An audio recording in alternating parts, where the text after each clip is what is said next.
Namaskar. Yeah, is this Welcome to the Citizen Youth Parliament that instills political spirit in the youth. We have our Vice Chancellor of Usmania University, Honorable Vice Chancellor, Professor Ravindra Garu.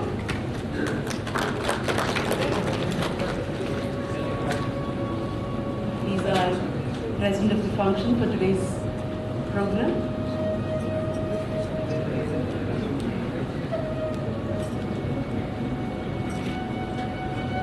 I welcome. It's our pleasure to welcome the Member of Parliament, Rajya Sabha, Dr. K. Lakshman Garu, alumni of Usmania University. Welcome, sir.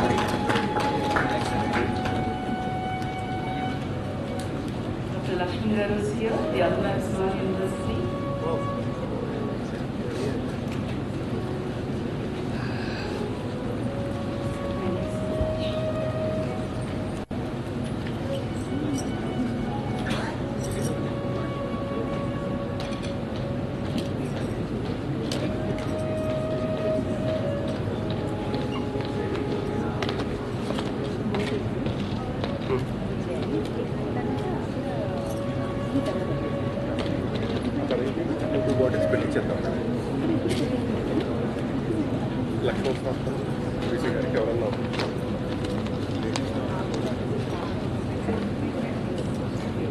Can you please increase the mic volume?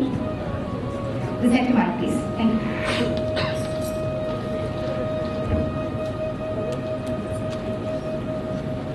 Yes.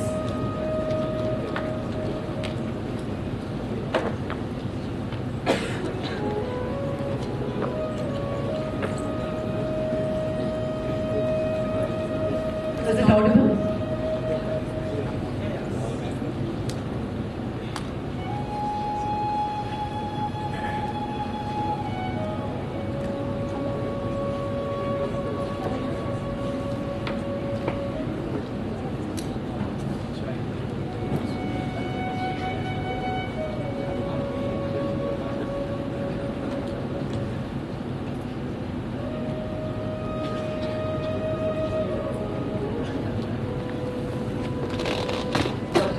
Is from Department of Geology and Dr.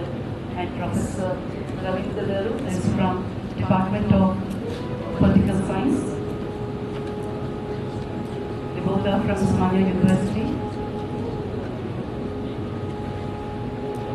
One is a political science professor, another one is a politician.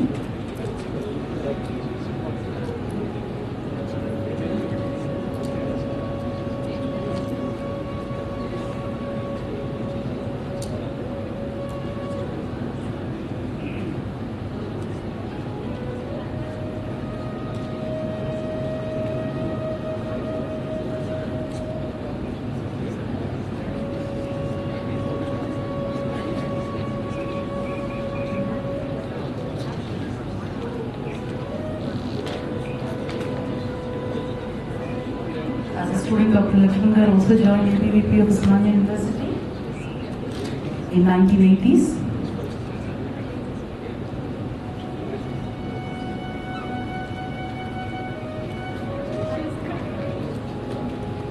He is also the General Secretary of BJP in 1994.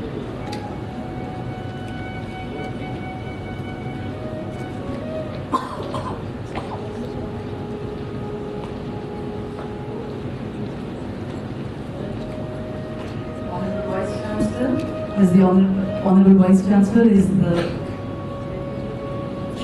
Vice Chancellor for the 100+ years old university, Usmania University.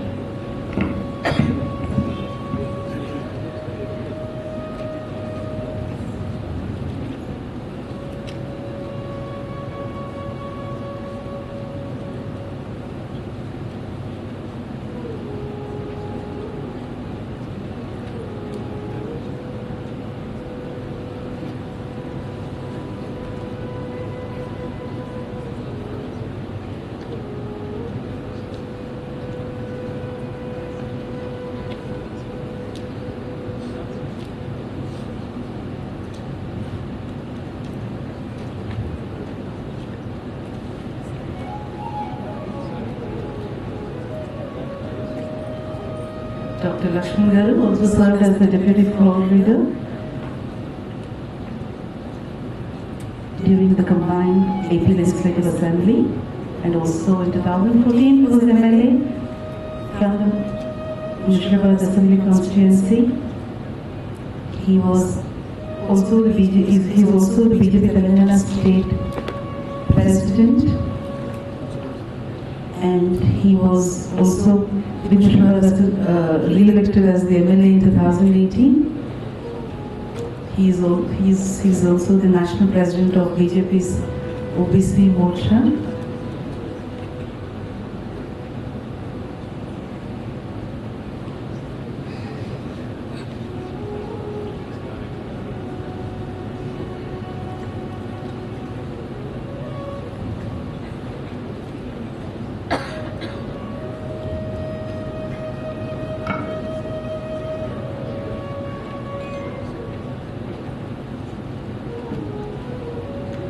Now we have with us Dr. Ramchandramurthy Garu.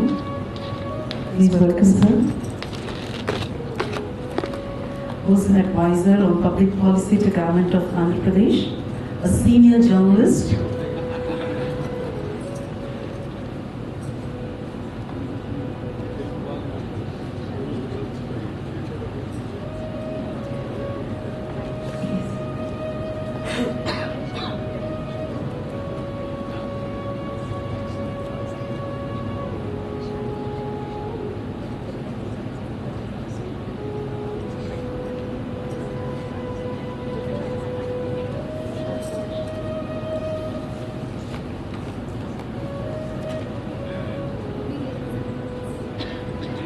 pleasure to see a political science professor, a journalist, and a politician, and an all-rounder, Swati Chandrasekhar.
I request all of you to please stand for our former Vice President of India, Sri Venkaiah Naidu Garu. It's a pleasure to welcome, sir. Sri Venkaiah Naidu Garu, the Chief Spokesperson, a moving dictionary, a versatile genius, is with us.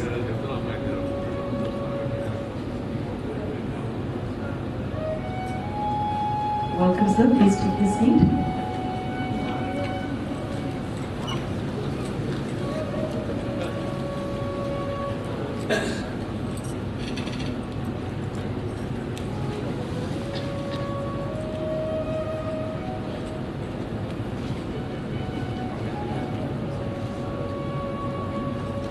The auditorium is filled with the great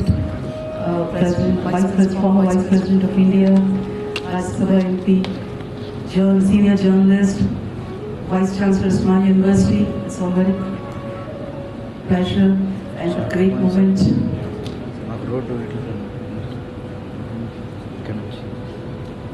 We all know Chief Spokesman of our country is Venkaiah Naidu Garu, a man with a moving words of dictionary, a versatile genius who's amongst us, a very modest man.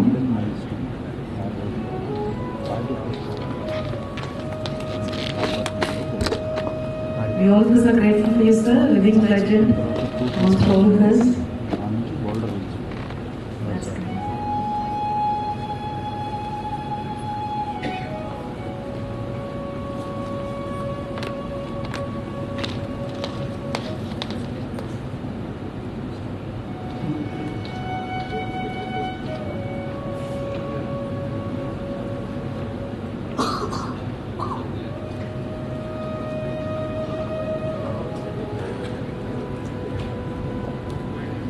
As you all know, Citizen India aims to instill political spirit in the youth.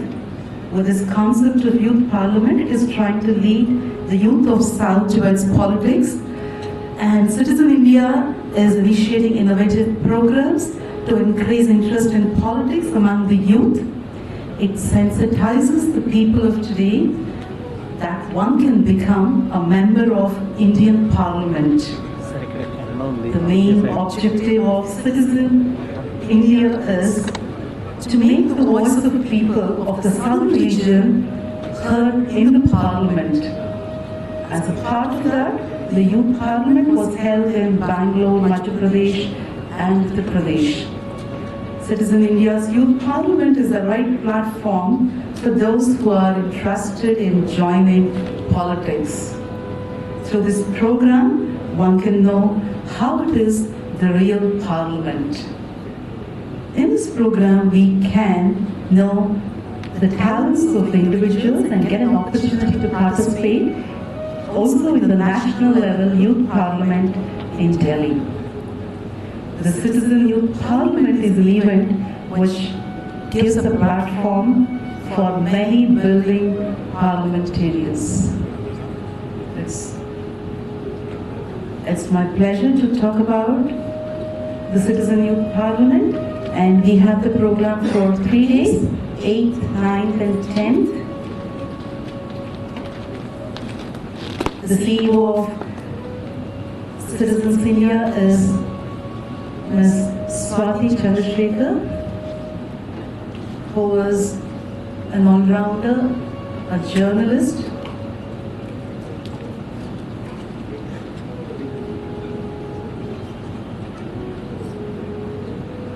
a musician, a singer, a dancer, who has been part of many activities like that of singing 100 times Vande Mataram in ABVP and RSS programs. She has also anchored, directed and produced many activities. One of them is Nama Bahubali.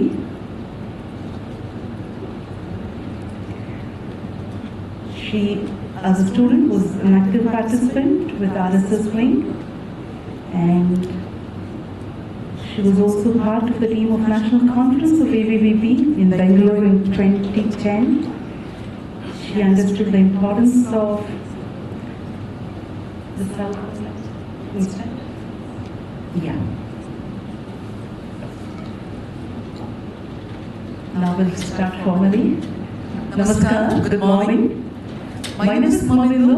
I'm an assistant professor from Osmania University.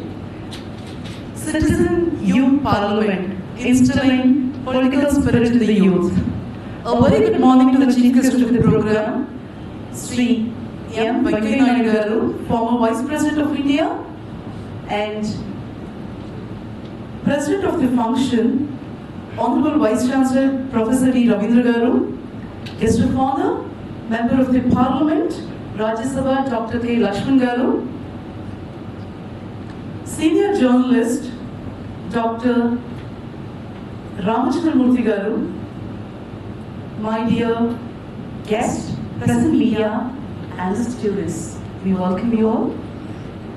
It's my inner pleasure to welcome to this most awaited inaugural function of the Citizen Youth Parliament of Telangana edition. Citizen India, as I'm told, aims to instill political spirit in the youth with the concept of youth parliament. It is trying to lead the youth of the South towards politics. Citizen India is also initiating programs to increase interest in politics amongst the youth.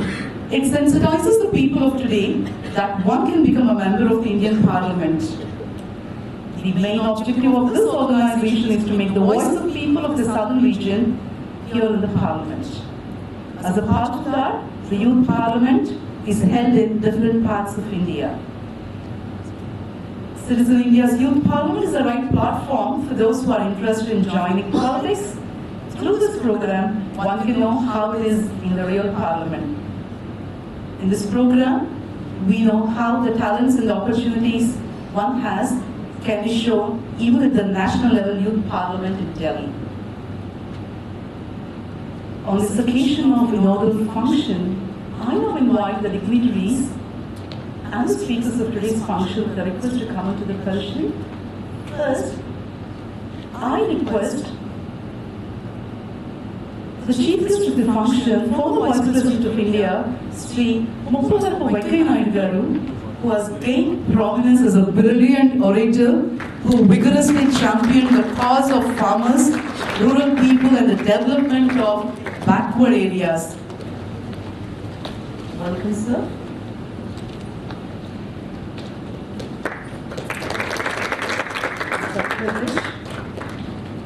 The Honorable Vice Chancellor Professor D. Ravindra Garu has also accompanied the former Vice President of India. I now welcome the next dignitary, Dr. K. Lakshman Garu, MP Rajya Sabha, onto the dais. Welcome, sir. Dr. Lakshman Garu is an alumni of Osmania University, who has completed his MSc from PG Central Osmania and a PhD from the Department of Geology. I'm glad to invite senior journalist Dr. Ramachandra Murthy Garu, senior editor, onto the dais.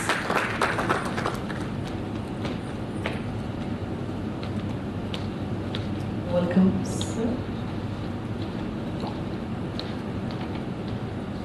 I request Ms. Swati Chandrasekhar Garu to occupy the distinguished chair. Now, it's time for invocation. I request Shamini Ramesh to give the invocation. Welcome, Shamini Ramesh.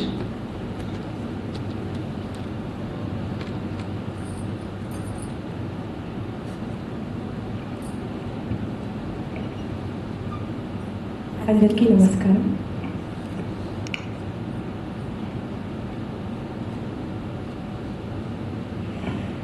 తల్లిలో సరస్వతి నిలుల్లములలో నిలిపే కొలుతుము తల్లిలో సరస్వతి నిలుల్లములలో నిలిపే కొలుతుము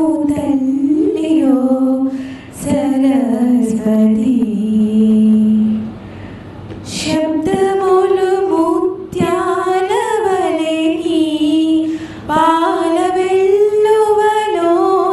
तेलिनो शब्दमूलु मुत्यालवले नी पालवेल्लुवलोन तेलिनो गीतमायिनु मीदि मीगड चेतनमु చిగురించగా గీతమాయెను మీది మీగడ చేతనము చిగురించగా తల్లిలో సరస్వతి నిన్నోల్లములలో నిలిపి కొలుదుము తల్లిలో సరస్వతి అక్షరములై పుస్తకములో గానమై కల కంటి ముఖమున అక్షరములై పుస్తకములో గానమై కల కంటి ముఖమున తానమాలై వీణ తంత్రుల వెలసిని తొలి నుడువులే తానమాలై వీణ తంత్రుల వెలసిని తొలి నుడువులే తల్లిలో సరస్వతి నిన్నోల్లములలో నిలిపి కొలుదుము తల్లిలో సరస్వతి నిన్నోల్లములలో నిలిపి కొలుదుము తల్లిలో Saraswati. Thank you so much.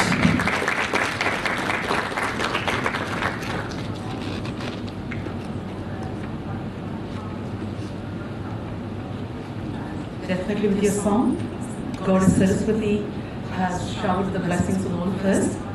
Hope she's going to give us more and more success.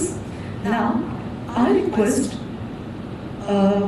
Swati Chandrasekhar, CEO of Citizen India. I'll introduce Swati Chandrasekhar, CEO of Citizen India, to give a welcome address and an introductory note.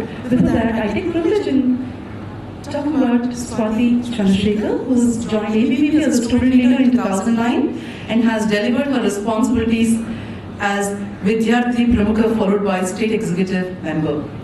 Very fondly, she is known for a Vande Mataram girl. She has sung Vande Mataram in more than 100 ABVP and RSS programs.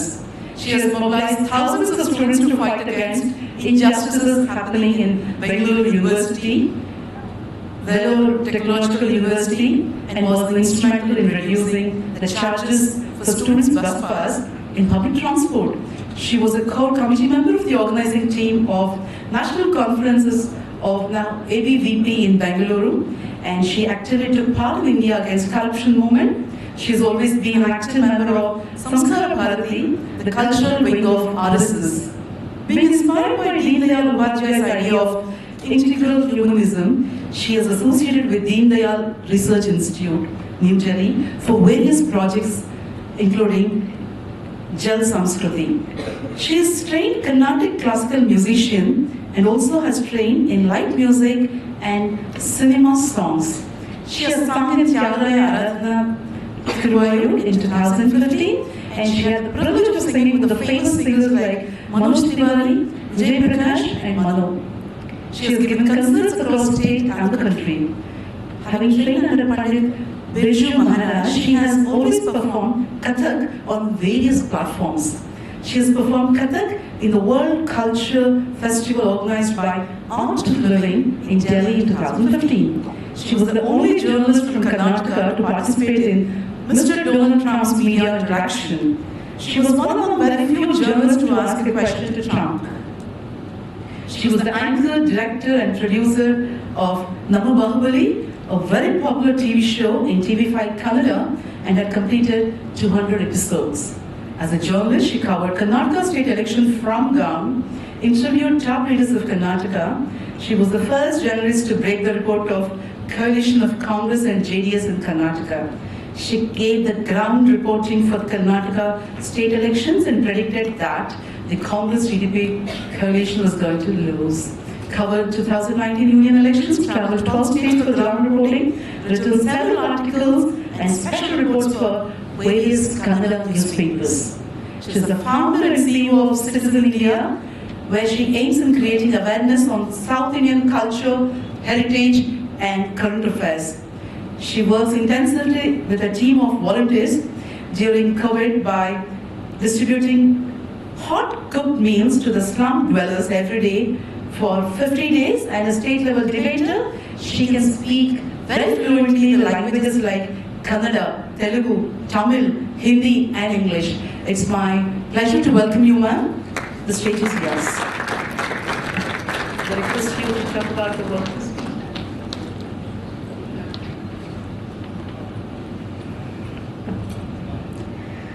Anjali Namaskaram, respected dignitaries on the stage, very warm welcome and welcome all of you all. I think the more introduction of mine was towards ABVP organizations and my association with RSS organization, but I also have to mention that I am the alumni of Tata Institute of Social Sciences, where I have been trained extensively on the other part of the society, or the other ideology of the society. After that I chose and I remained to be centered as a journalist.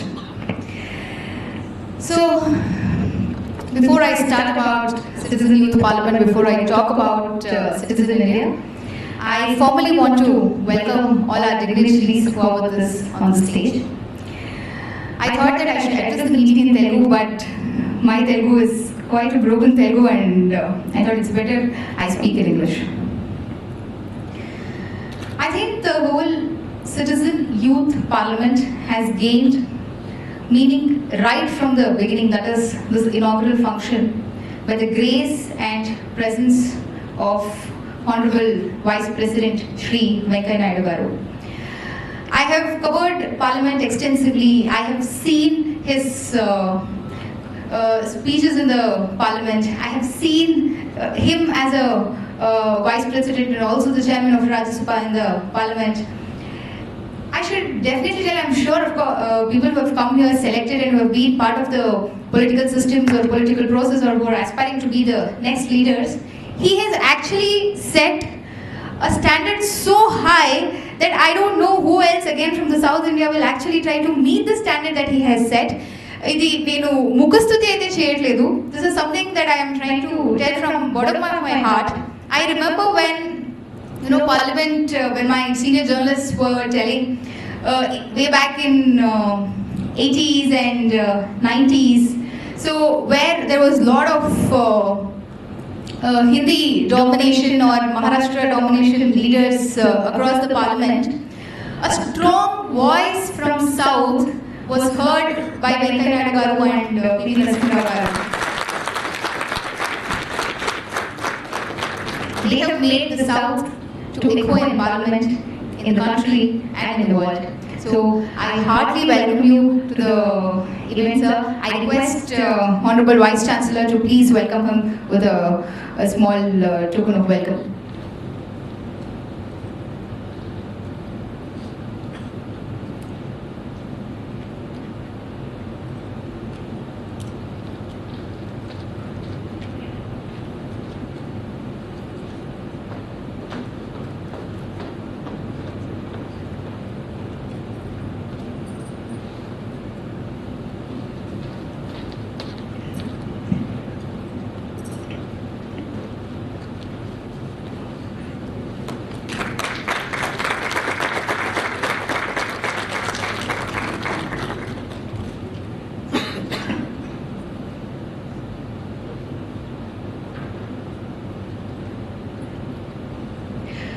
We'll be joined also by the Honorable Home Minister Shri Mohammad Mahmood Ali and the Chairman of Telangana State Medical Services Council Shri Erala Srinivas Garu in a while. And I take the privilege to welcome Shri Lakshman Garu, Honorable Member of Parliament.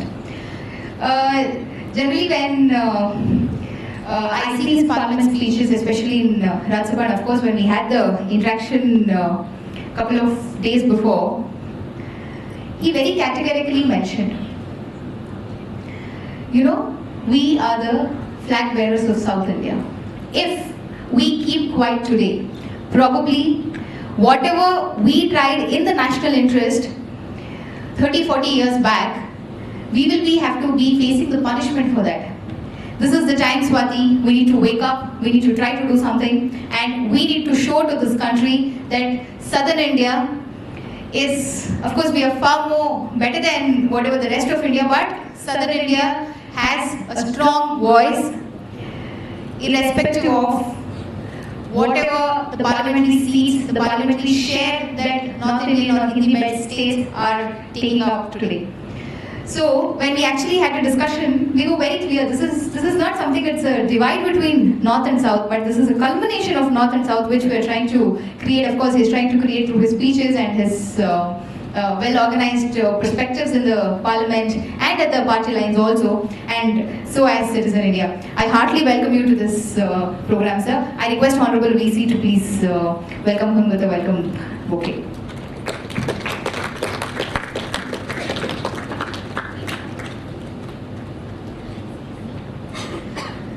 I'm sure this is Telangana edition, and everyone who is present here, I'm sure who has not seen him on the TV or who has not read his articles in the newspaper,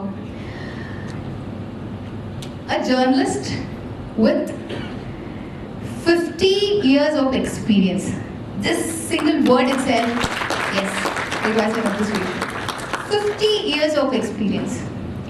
When I actually interacted with him, I asked him, so what is your journey of 50 years? He said it's a journey of dignity, it's a journey of respect. And the most respected journalist of Telangana, who has taken stands very clearly about Telangana movement. Generally when I was talking about Telangana movement with a lot of leaders, Telangana was not only the movement or agitation of people of Telangana. So in sanctioning of Telangana, a sacrifice of journalists has been a great, immense contribution to the state. So I'm sure Ramchandramurthy Garu has played a very key role in that, and I welcome him heartily to this event, sir. Thank you so much. I request the Honorable VC to please welcome him with a welcome bouquet.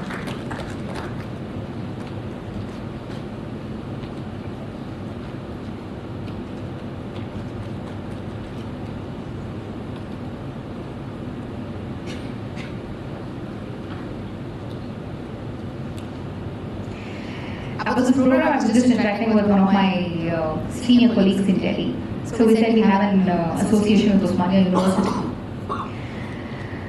The moment, of course he's a North Indian, and the moment my colleague heard that, he said, oh, the university that created Telangana, the university that created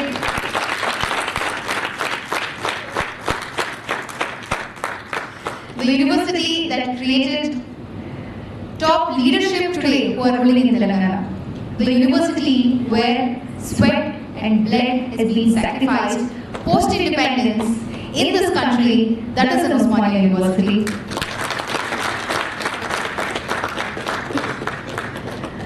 I remember 20 days before when I met Honorable VC, I asked him, this is a concept that I want to do. We are doing it across the country. I did it very vibrantly in Karnataka because that is my own state, but I don't know how we'll be able to pull it off in Telangana, though it's my neighboring state.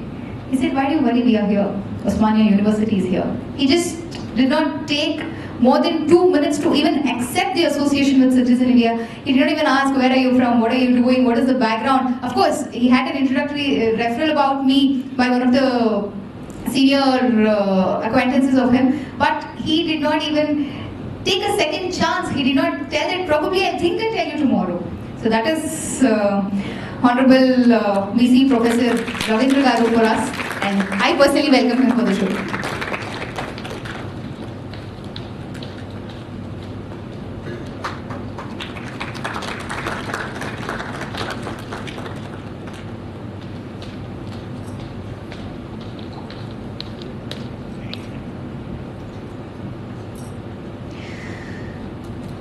I'll not take too much of time because I know for all the 3 days the stage is open for all of us to interact and talk. But I think I have to take a few points and I have to mention a few points here on the stage which is going to be very relevant for this occasion. When Citizen India decided that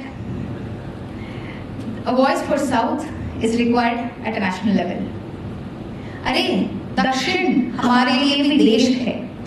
These are not the words probably that is spelled out by foreigners. These are the words that I have heard from our own top Hindi, English journalists who says Dakshin hamare liye videsh hai. I'm not talking about something of 10 years back, 15 years back. I'm talking something that is so relevant or what I have heard during my Delhi days of 6 years in TV5 as a bureau chief.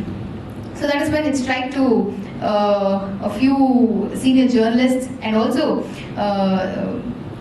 South Indian activists that why not something maybe at a smaller level or at a higher level, a strong organization that talks about South India in national level. So that is when Citizen India, the Deccan View started. So in this Citizen India, in the South, I also tell Maharashtrians are South Indians, and I also tell that, a strong regionalism where Orissa carries, they also are part of this Deccan View, and even the Bengal for that matter is part of this Deccan View, and I have been instrumented in talking to the top leadership of all these states in, voicing under a single platform for our political needs or our cultural needs or our identity, especially in this country. So how to reach out is when the group thought, then we thought, okay fine, why not? What are we aspiring to do? How do we reach ourselves at Delhi? How do we make a noise? That is through Parliament. So what do? Let's send people from South India to Parliament. So how?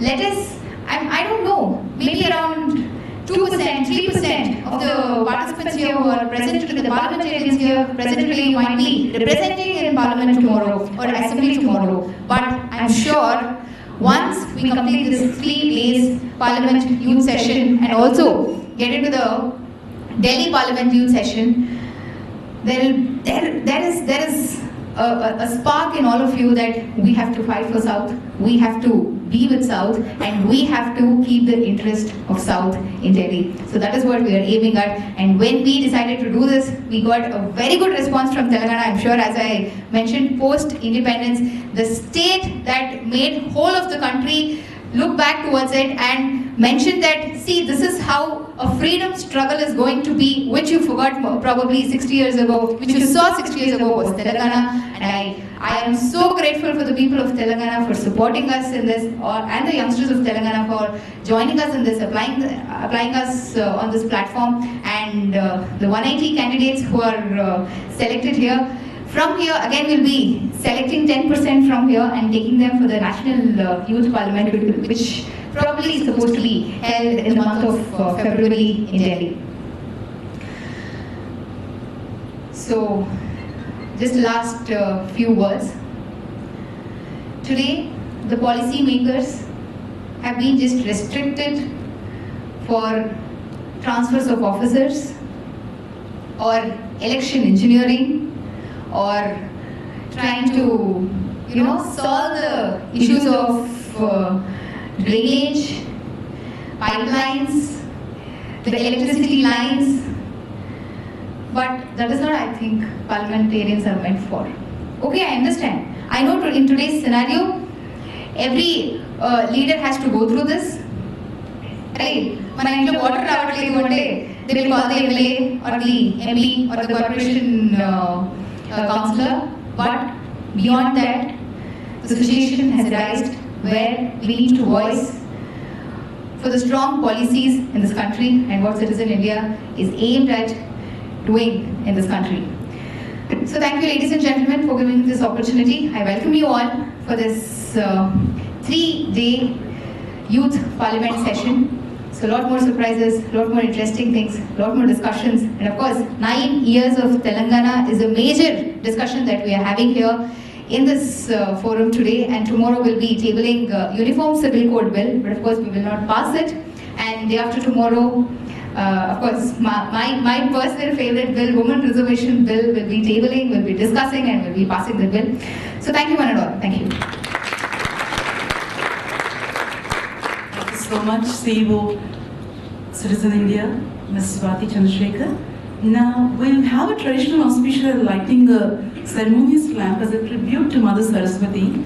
On this occasion, I request Honorable Chief Guest Sri Venkaiah Naidu Garu and Rajya Sabha Member Dr. Lakshman Garu, Dr. Ravindra Garu, Dr. Ramachandramurthy Garu to light the lamp. I request Swati Mant and others to assist.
Now I request Ramachandramurthy Garu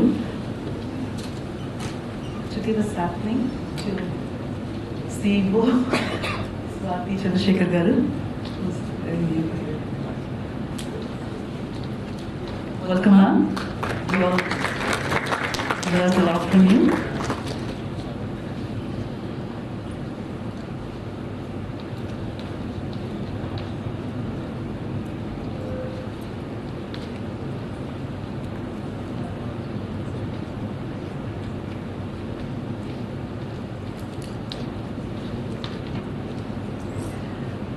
Now it's time for the speeches. I welcome the guest of honor, Dr. K. Lakshman Garu, member of Rajya Sabha, to address the gathering. But before that, I take privilege in welcoming you, sir. A minute. The papers are here and there for me, so I'm ready. It's my ardent privilege to welcome Dr. K. Lakshman Garu, who has completed his MSc from PG Center at Osmania University. In 1986, he secured his PhD from the Department of Geology, Osmania University. As a student, he joined ABVP at Osmania University, and today also it's very strong, which he has insisted. And in the year 1980, he joined Bharatiya Janata Party. Though he had an opportunity to get into a lucrative job given the demand that the subject had, driven by a passion for public service, he entered politics. In 1994, Dr. K. Lakshman Garu was the General Secretary of BJP in Hyderabad city. From 1995 to 99, Dr. Lakshman Garu served as the President of BJP in Hyderabad. He contested for the first time from Murshidabad Assembly constituency in 1994 and re-elected from the same in 1998 with a huge margin of 18,567 votes. He was served as Deputy Floor Leader during Leader Legal Executive Assembly from 2004 and 2009. His slender margins against Congress candidates. In 2014, he was elected MLA for the second time from the Mushirabad Assembly constituency in Telangana. And in 2016, he was appointed as the BJP Telangana State President. And he was representing Mushirabad Assembly constituency till 2018 and also worked as State President for Bharatiya Janata Party till 2020. And he is the National President of BJP's OBC Morcha. Dr. Lakshman was appointed the President of National OBC Morcha, and he is also the member of Parliament of Rajya Sabha. It's a pleasure to welcome you, sir.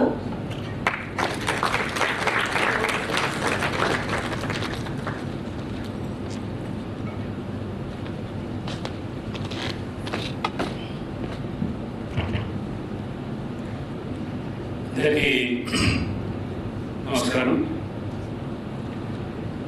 ఈనాటి citizen youth parliament కార్యక్రమానికి ముఖ్య అతిథిగా వచ్చేసినటువంటి గౌరవనీయులు మాజీ ఉపరాష్ట్రపతి chairperson Rajya Sabha గౌరవనీయులు శ్రీ వెంకయ్యనాయుడు గారు. వెంకయ్యనాయుడు గారు happens to be my mentor, philosopher and guide.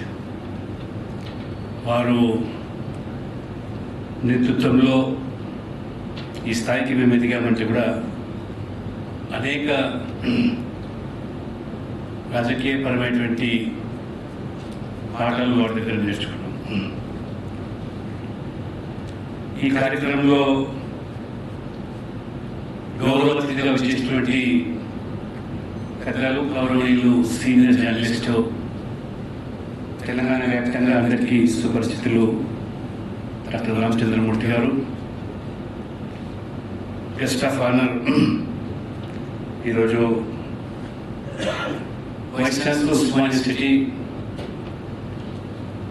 I really appreciate the services rendered by Professor Ravindra Garu in supporting this Citizen Youth Parliament.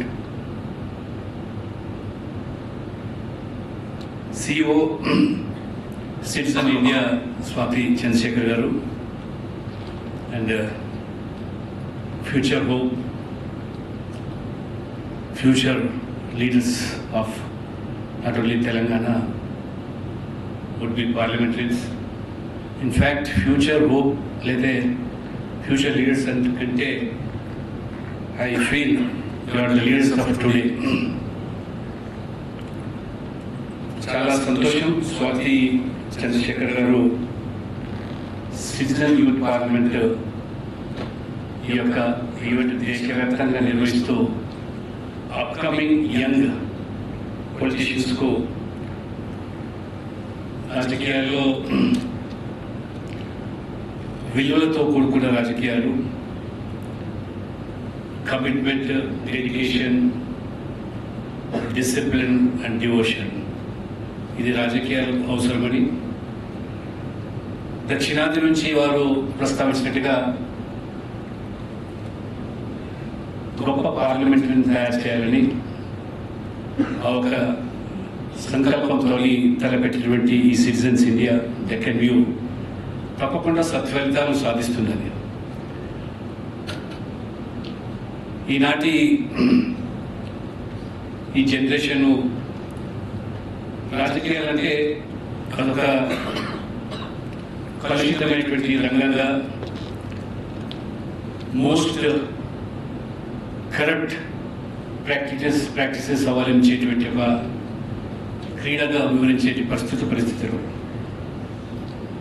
The society needs and దేశం కూడా మీ వైపు చూస్తామని ఒక గొప్ప ఆశయంతో. అందుకనే అంటే irrespective of regions,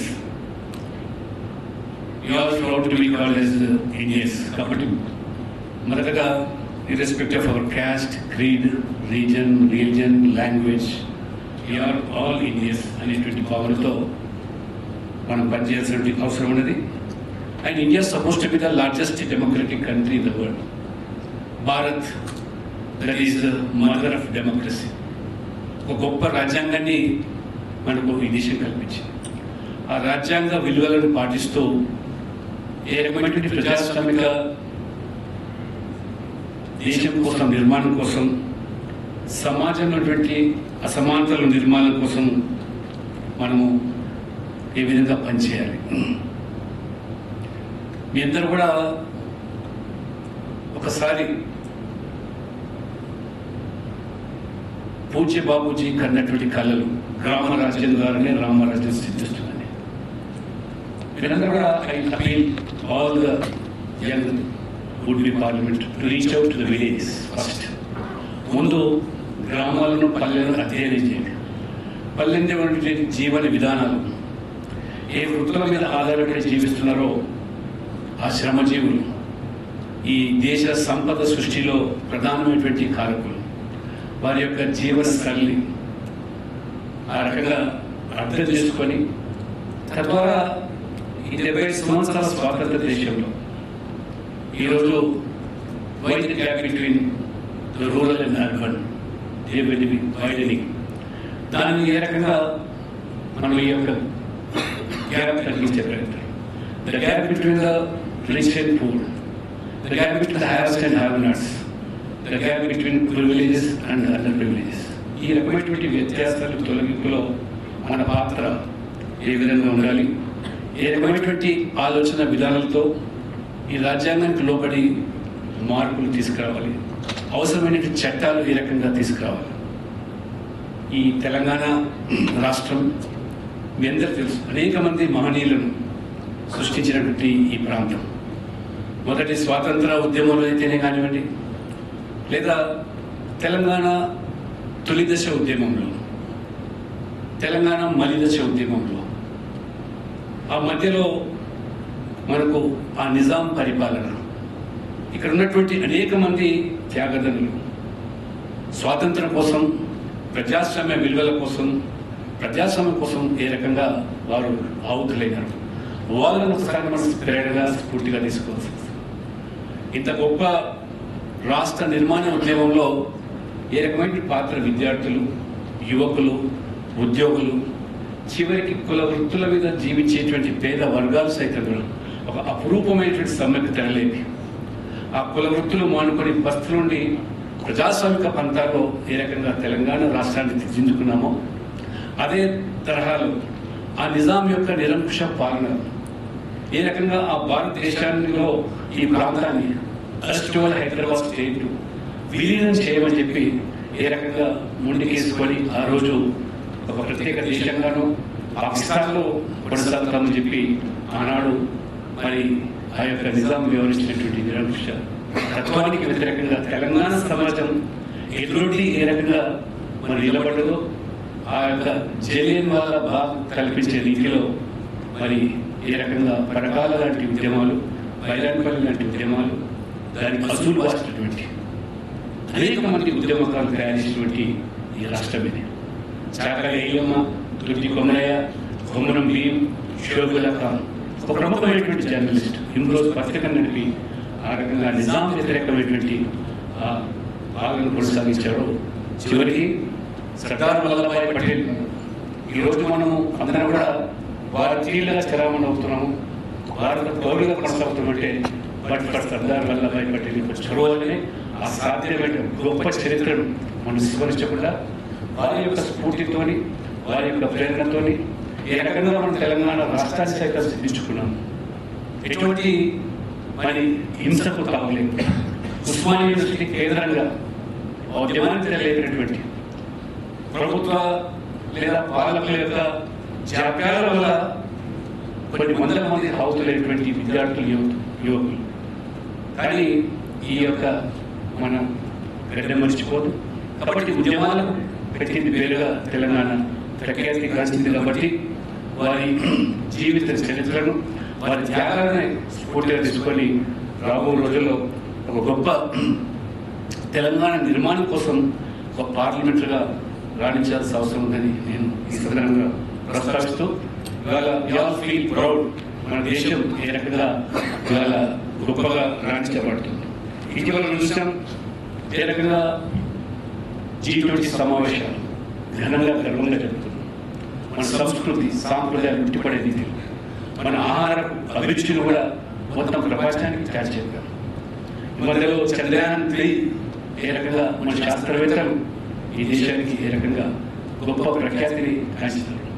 అటువంటి పరిస్థితుల్లో ఈరోజు మనము ఏదైతే యువతగా ఈ దేశం ఏదైతే మన నుంచి ఆశిస్తూ ఉన్నదో, కాబట్టి మనం కూడా ఒక పార్లమెంటేరియన్గా రాణించడానికి చక్కటి చట్టాలు ఇంతకుముందు స్వాతి గారు ప్రస్తావించారు. చట్టసభలు ఉన్నప్పుడు చట్టాలు చేసే దాంట్లో రఘుమైన పాత్ర భూమిక నిర్వహించారు. కేవలం ప్రజల అవసరాలు మౌలిక సదుపాయాలు కల్పించడమే కాకుండా చట్టాలు చేసే దాంట్లో డిబేట్స్ డిస్కషన్స్ ఏ రకంగా పార్లమెంట్ జరిగారు. మరి వెంకయ్య నాయుడు గారు పదే పదే వారు చైర్పర్సన్గా ఉన్నప్పుడు ప్రస్తావించారు. వారు ఒక శాసనసభ్యునిగా ఒక పార్లమెంటరీగా ఒక గొప్ప విలువలతో కూడుకున్న రాజకీయాలు ఏ రకంగా నడిపారో మనం ఆదర్శంగా తీసుకోవాలి. డిబేట్స్ డిస్కషన్స్ ద్వారానే మనకు సమస్యలకు సమాధానం దొరికితే పార్లమెంట్ తప్పితే డిస్రప్షన్స్ లేక డిస్టార్షన్ వల్ల అది దానివల్ల మరి జరిగేది లేదు, ఒరిగేది లేదు. ఈ మధ్యకాలంలో మనం గొప్ప చట్టాలు చేసుకున్నాం పార్లమెంట్లో కూడా. Really hats off. మనం ఇవాళ ముస్లిం మహిళలకు సంబంధించి త్రిపుల్ తలాక్ చట్టం అయితే కానివ్వండి, లేదా మహిళలకు సంబంధించి 33% రిజర్వేషన్ కల్పన విషయాలు కానివ్వండి, అదే రకంగా భవిష్యత్తులో మొత్తం ఈ సమాజం ఈ దేశం కోరుకుంటున్న యూనిఫామ్ సివిల్ కోడ్. మనం ఉమ్మడి పరిస్థితి గురించి మాట్లాడుతున్నప్పుడు అది ఒక మతానికో ఒక కులానికో సంబంధించిన చట్టం కాదు. ఈ దేశ ప్రజల ప్రయోజనాల దృష్ట్యా ఏ చట్టం అయితే బాగుంటుంది, ఏ చట్టం మనకు దోహదపడుతుంది అనే విషయంలో ఆలోచించాలి. కాబట్టి వాళ్ళ పాపులేషన్ గ్రోత్ గురించి చర్చ జరుగుతుంది. స్వాతి గారు ప్రస్తావించారు, రేపు భవిష్యత్తులో జరిగేటువంటి మనం ఏదైతే ఈ యొక్క డీలిమిటేషన్ ప్రక్రియ ద్వారా ఈ దక్షిణాది రాష్ట్రాలు మన యొక్క సంఖ్య కోల్పోతున్నటువంటి అభద్రత మనకు ఉన్నదో దీనిని కూడా మనం చేయాల్సి వస్తుంది. ఈ రకమైన డిబేట్స్తోనే డిస్కషన్స్తోనే మనము ఈ దేశానికి దోహదపడే చట్టాలు చేయగలుగుతామనే విషయాన్ని మనం గమనించి తప్పకుండా మన ప్రధానమంత్రి గారు నరేంద్ర మోడీ గారు ఏ రకంగా ఈరోజు ప్రపంచం మొత్తం కూడా మన భారతదేశం వైపు చూసే పరిస్థితి. ఇవాళ గొప్పగా మనం వ్యాక్సిన్ స్వతహాగా తయారు చేసి మరి ఇవాళ ఉచితంగా వ్యాక్సిన్ డోసు 220 కోట్ల మందికి ఇవ్వడం మీద కూడా ప్రపంచానికి అందజేసినట్టు.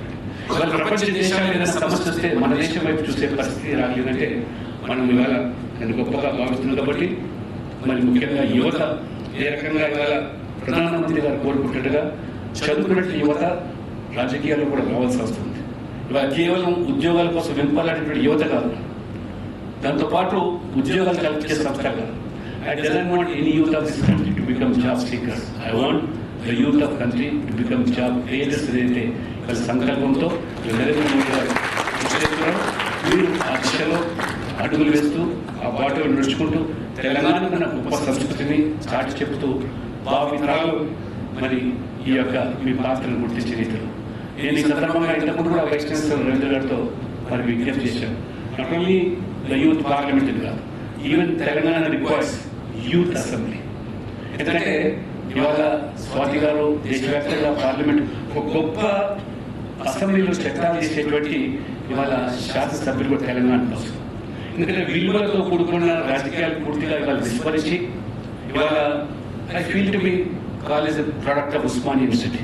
ఎందుకంటే గొప్పగానే అభివర్ణిస్తాను నేను శాసనసభలో కానీ పార్లమెంట్లో కానీ నేను ఉస్మానియా ప్రోడక్ట్ని గొప్పగా చెప్పుకున్నాను. మేము ఎప్పుడైతే విద్యార్థి పరిషత్లో ఒక స్టూడెంట్ లీడర్గా ఎదిగి వచ్చామో ఐడియాలజికల్ బేస్డ్ ఆర్గనైజేషన్స్ ఉన్నాయి. దురదృష్టవశాత్తు ఈరోజు కుల సంఘాలకు కులాల పేరు మీద మతాల పేరు మీద జరిగేటువంటి ఈ సంఘర్షణలు ఇవాళ విశ్వవిద్యాలయాలు చూస్తాం. అండ్ అన్ఫార్చునేట్లీ మన రాష్ట్రాల్లో విద్యార్థి సంఘాలకు ఎన్నికలు లేకపోవడం వల్ల ఇవాళ టాలెంటెడ్ యూత్ స్టూడెంట్స్ ఇవాళ రాజకీయాల్లో కూడా రాణించలేకపోతున్నటువంటి ఒక ఆవేదన నేను వ్యక్తం చేస్తాను. కాబట్టి I started my political career as a student leader from Osmania University. My family has no background of any political.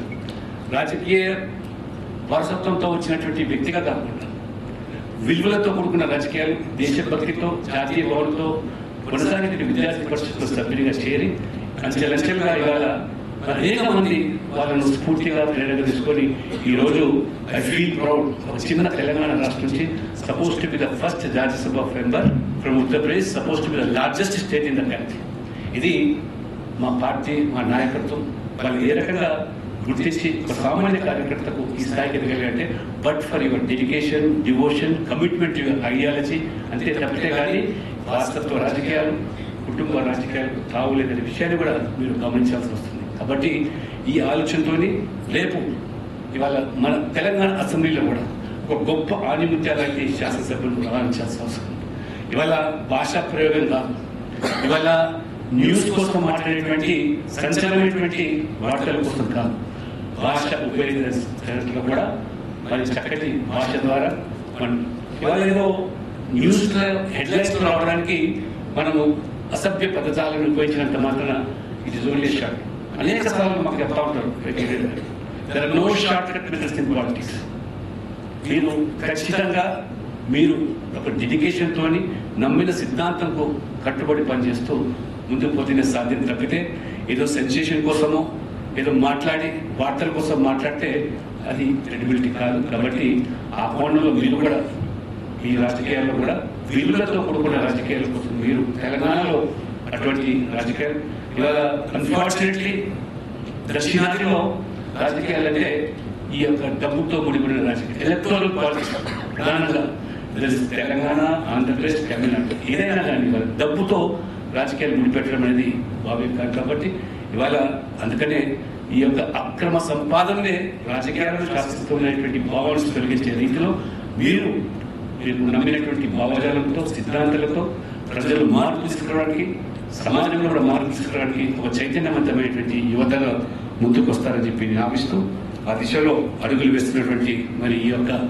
సంస్థ చక్కటి సిటిజన్ ఇండియా తెలంగాణలో కూడా మార్పు తీసుకోవడానికి ముందు తీసుకురావాల్సిందని కోరుకుంటూ ఈ అవకాశం ఇచ్చినటువంటి ఈ సంస్థకు మీ అందరికీ కూడా ఎంతో ఉత్సాహంతో భవిష్యత్తు నిర్మాణంలో మీ పాత్ర ఉండాలంటే ఆశతో తెలంగాణకు మీరు ఆణిముత్యాలని భావితరాలుగా తీర్చిదిద్దాలని చెప్పి కోరుకుంటూ మీ అందరికీ కూడా ధన్యవాదాలు చెప్తూ సెలవిస్తున్నాను.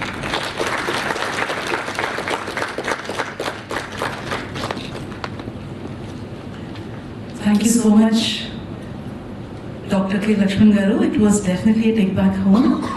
You have motivated all our listeners regarding the importance of debates and discussions, and we have learned that disruptions and discretions are nothing to happen with it. And we're thankful for you, sir. Now, I request our next speaker of today's function, Dr. Ramachandramurthy Garu, who has got 50 years of experience, which I have known just now, as a former advisor on public policy to government of Andhra Pradesh and senior journalist from Hyderabad, Telangana. He is known for his pro-people, pro-Dalit and pro-underdog social philosophy. He played an important role in preparing ground for the talks between Maoists and the government of Andhra Pradesh in 2004 by working in close coordination with Sanskaran, IAS officer and others in the group of concerned citizens. He also played a stellar role in creating deeper understanding of the issues in the wake of UPA decision on 9th December 2009 to create separate state of Telangana. Andhra Pradesh Dasadisha, a path-breaking debate on centre's decision, has been conducted in every district headquarters of the undivided Andhra Pradesh and was largely responsible in the peaceful manner in which the division was made possible. Dr. Murthy is also involved in empowering Dalits. His role was getting the SC/ST Subplan Bill passed by the AP Assembly, and he has built a number of media institutions and worked with commitment and innovation to strengthen democratic institutions. He is known as a person who practices pacifist, pro-Dalit and pro-Adivasi, objective and constructive politics. He is a liberal Democrat who believes in peaceful transformation with inclusive growth. We welcome you, sir, and the floor is yours.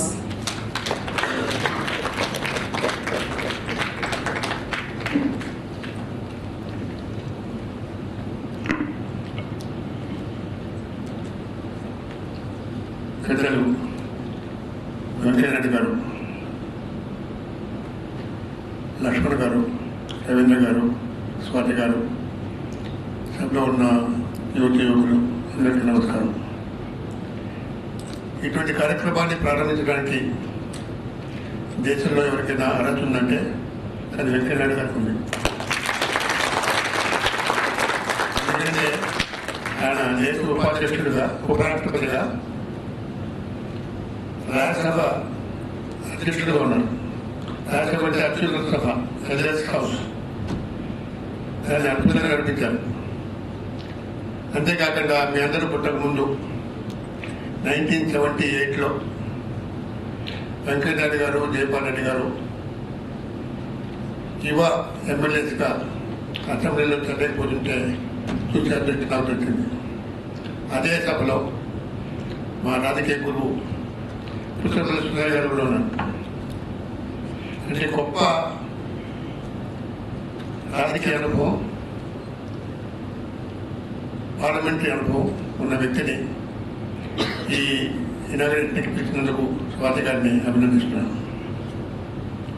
ఇక లక్ష్మణ్ గారు, ఆయన చాలాకాలంగా BJP Andhra Pradesh అధ్యక్షుడిగా, తెలంగాణ అధ్యక్షుడిగా, జాతీయ స్థాయిలో నాయకుడిగా ఉన్నారు, రాష్ట్ర మెంబర్గా ఉన్నారు. ఆయన కూడా పార్లమెంటరీ ప్రాక్టీస్ చేసుకుని రవీంద్ర గారు మంచి వెల్సెన్స్గా చేసుకుంటున్నారు.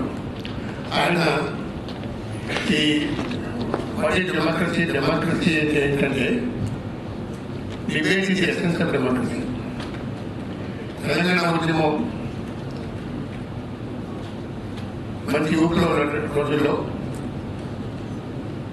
December 9th, 2009 చిదంబరం గారు తెలంగాణ ఇచ్చినట్టు ప్రయత్నించినప్పుడు ఆ మొన్నడే చాలామంది ఆంధ్ర ప్రాంతం చెందిన పార్లమెంట్ సభ్యులు రాజీనామా చేశారు. అప్పుడు centre has develop cold feet debate matters.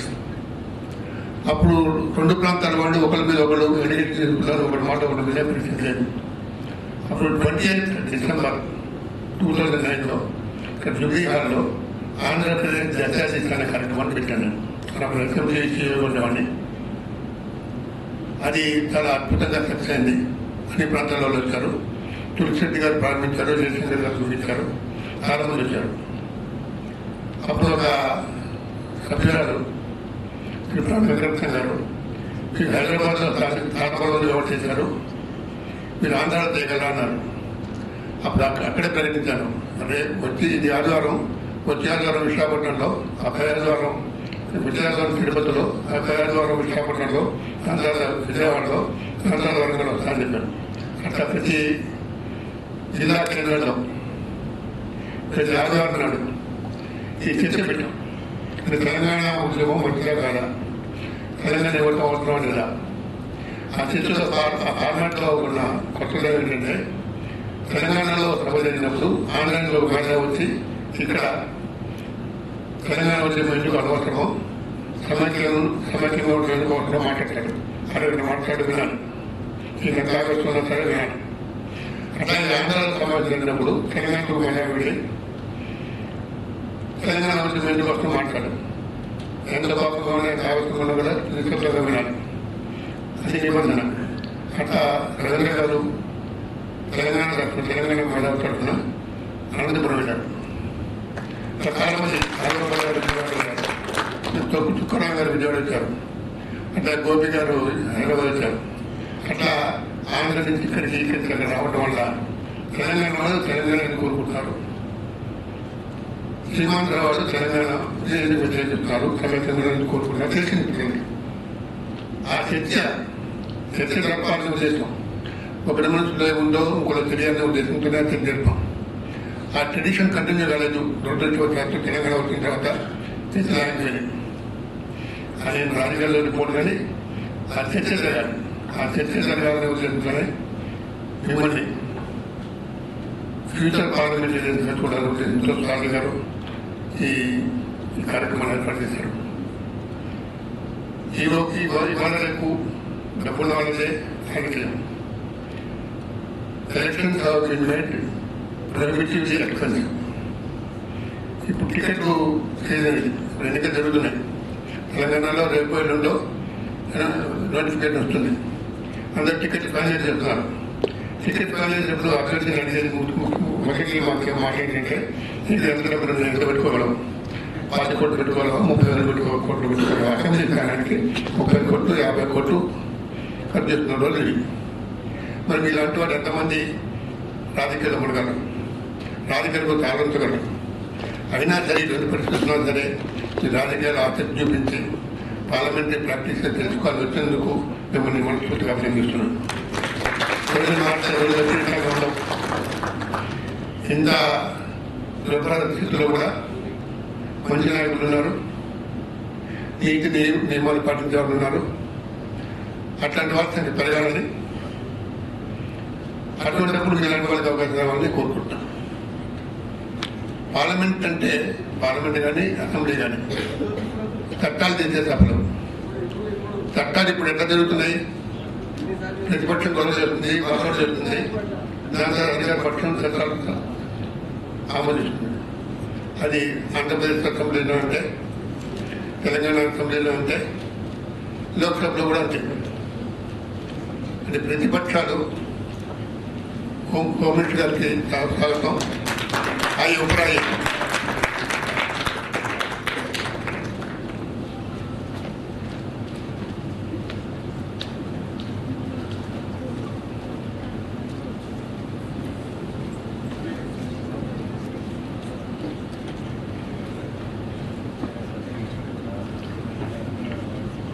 Home minister Mahmood Ali గారికి,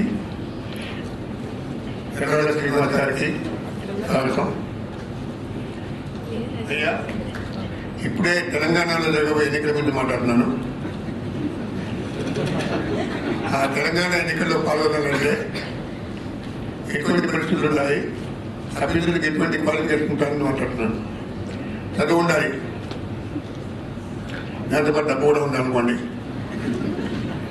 డబ్బు లేకుండా చదువు, దేశభక్తి, ప్రజల పట్ల ఆప్యాయత ఉంటే ఎన్నికల్లో పాల్గొనే అవకాశాలు రావాలని కోరుకుంటున్నాం. ఇప్పుడు పబ్లిక్ డిబేట్ ఎట్లా మారిందంటే, ఇటు బహిరంగ సభల్లో ఏకపక్షంగా మాట్లాడతాం, వేరే వాళ్ళు వినరు. రౌండ్ టేబుల్ కాన్ఫరెన్స్ దగ్గర జరగట్లేదు. టీవీ ఛానల్లో తిట్టుకోవటమే. ఒక టీవీ ఛానల్కి కొంతమంది రారు, మిగతా ఛానల్కి ఇటువంటి వాళ్ళు వెళ్ళరు. అంటే పార్టీల తరఫున టీవీలు నడుస్తున్నాయి. ఆ టీవీలో కూడా కోర్టులు మొత్తం ఈ కేవలం పార్లమెంట్ సభ్యుల మధ్య లేకపోతే శాసనసభ్యుల మధ్య అవగాహనతో మారే పరిస్థితి కాదు. ప్రజలే మారాలి, ప్రజలు మారాలి. అవినీతి వాళ్ళకి ఓటేయకూడదని, బూతులు మాట్లాడే వాళ్ళకి ఓటేయకూడదని, సభ్యత సంస్కరణ వాళ్ళకి ఓటేయాలని, విషయ పరిజ్ఞానం ఓటేయాలని ప్రజలు తీర్మానించుకోవాలి. ప్రజలు చేయాలి. అప్పుడు కానీ వ్యవస్థ మారదు. ఇప్పుడు మనం చాలా దయనీయమైన స్థితిలో ఉన్న పరిస్థితుల్లో ఈ సిటిజన్స్ పార్లమెంట్, యూత్ పార్లమెంట్ అని పెట్టారు. యూత్ కింద పెట్టారంటే యూత్ ఏ దేశానికి ఆశ, యూత్ ఏ దేశానికి శ్రీరామ రక్ష, యూత్ ఏ దేశాన్ని రక్షించాలి. అందుకని యూత్ పార్లమెంట్ పెట్టారు.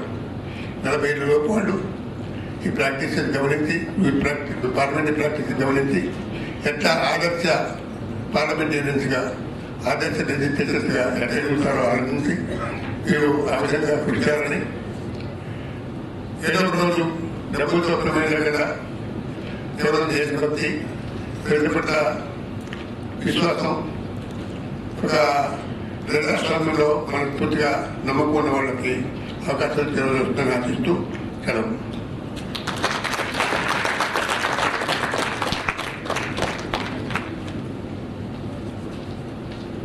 Thank you so much, Dr. Ramachandramurthy garu. It was great learning from you. We've seen what a journalist is, very true. And now we have here the guest who's just come, Sri Mohammed Ali garu. We welcome him with his sapling, and he's the Honorable Minister for Home, Prisons and Fire Services. I request the girls to give the sapling to Sri Mohammed Ali garu, Honorable Minister for Home, Prisons and Fire Services. I request Fatima to welcome Sri Mohammed Ali garu. for the sapling. Welcome, sir.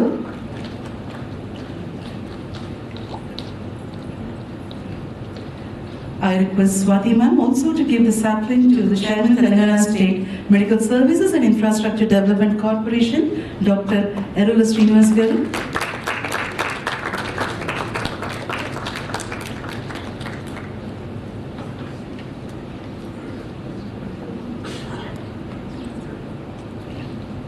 I request Shri Mahmood Ali garu, Honorable Minister for Home Presence and Fire Services, Telangana, to address the gathering. Before that, I take privilege in welcoming Sri Mahmood Ali garu, who was Honorable Minister for Home and Presence. The floor is yours, sir. We welcome him. We welcome you, sir.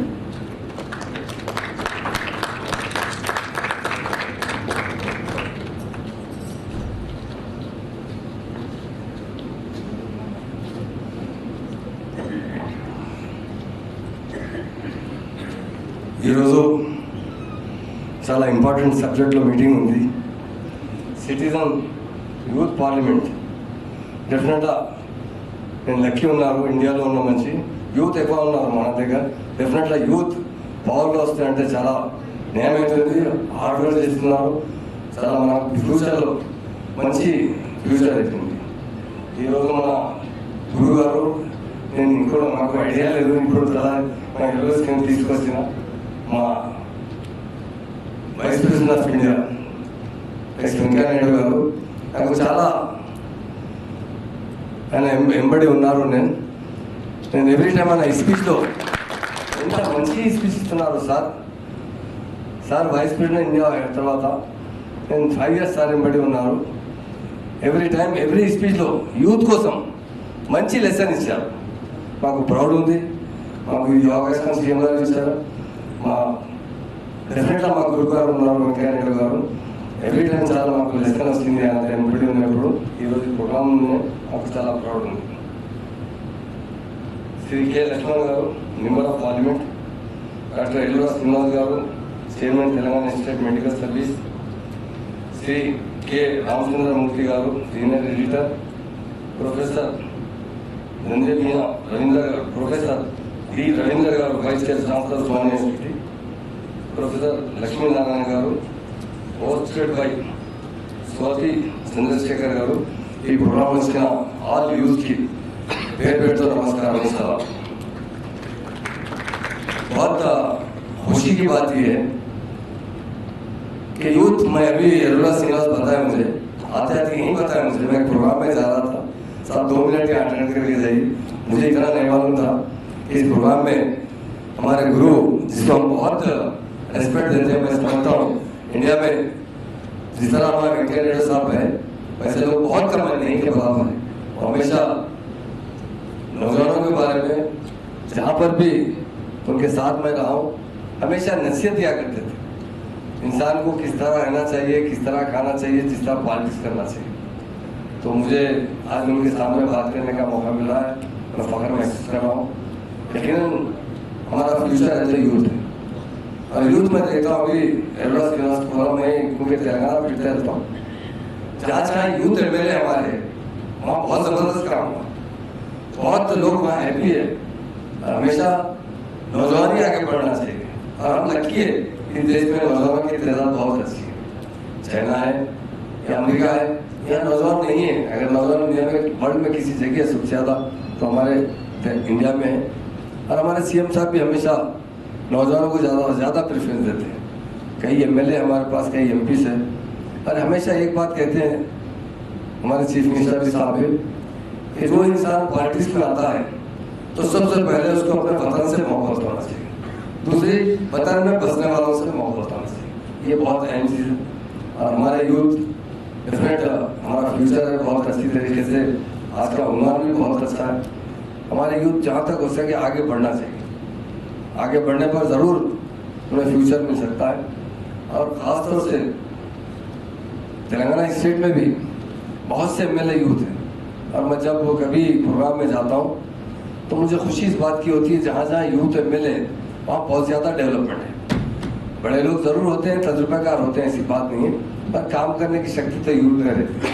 जरूर वो लोग MLA बनना चाहिए, MP बनना चाहिए, देश की सेवा करना चाहिए और बहुत ज़रूरी भी है।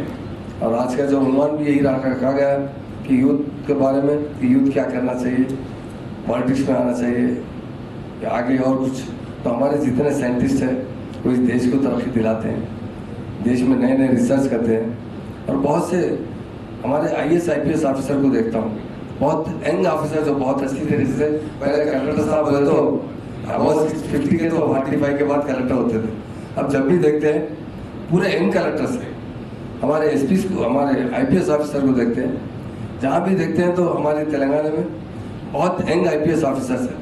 तो यकीनन जवानी जो होती है, काम करने की जो जुस्तजू होती है, जो लगन होती है, वो बहुत जवान लोगों में बड़ी फुर्ती रहती है, काम करने की जुस्तजू रहती है। बुजुर्गों में थोड़ा एक्सपीरियंस तो ज़रूर रहता है, मगर बहुत खुशी की बात है, हम लोग आगे बढ़ना चाहिए। आज इस मीटिंग में तकरीबन सारे के सारे नौजवान लोग हैं, आगे बढ़िए आप, हम आपके साथ हैं। और ख़ासतौर से इस महफिल में हमारे वाइस प्रेसिडेंट ऑफ इंडिया जो एक वेंकैया नायडू साहब हैं, मुझे देखकर बड़ी खुशी हुई है, क्योंकि वो उनसे मैं बहुत कुछ सीखा। इंसानियत अगर देखा जाए तो इंसान में होना चाहिए, वो इंसानियत है तो हमारे वेंकैया नायडू साहब ने। एक बार टीवी में एक डिबेट चल रहा था, मैं देख रहा था टीवी, एक शख्स ने दूसरे शख्स से सवाल किया, इंसान और जानवर में क्या फ़र्क है बताइए। जवाब देने वाले ने क्या जवाब दिया, जो दूसरों के लिए जीता है वही इंसान होता है। तो ये बहुत बड़ी बात है, इंसान तो खुद के लिए तो करता है, मैं दूसरों की सेवा करना, दूसरों की मदद करना, सेक्रीफाइस करना, प्यार से अच्छी बात करना, माहौल अच्छा सुधार के रखना, ये बहुत अहमियत होता है। नौजवान ज़रूर हमारा देश यकीनन किस्मत वाला है, देश में नौजवान बहुत ज़्यादा है, इसलिए हमारा फ्यूचर भी बहुत अच्छा रहेगा इस देश का। डेफिनेट हमारी स्टेट भी काफ़ी अच्छी तरीके से तरक्की कर रही है। आप जानते हैं तेलंगाना बनने के बाद काफ़ी डेवलपमेंट आया है, हर सेक्टर में डेवलपमेंट आया है। और हमारे CM साहब भी नौजवान तो नहीं कह सकते, मगर उनका पॉलिटिकल पीरियड भी बहुत अच्छा है। और KT रामाराव साहब भी बहुत अच्छी तरह से काम कर रहे हैं। मुझे बुलाने पर मैं बहुत शुक्रिया अदा करता हूँ और नौजवानों से यही दरख्वास्त करता हूँ, आप आगे बढ़ो, हम आपके पीछे हैं। Thank you.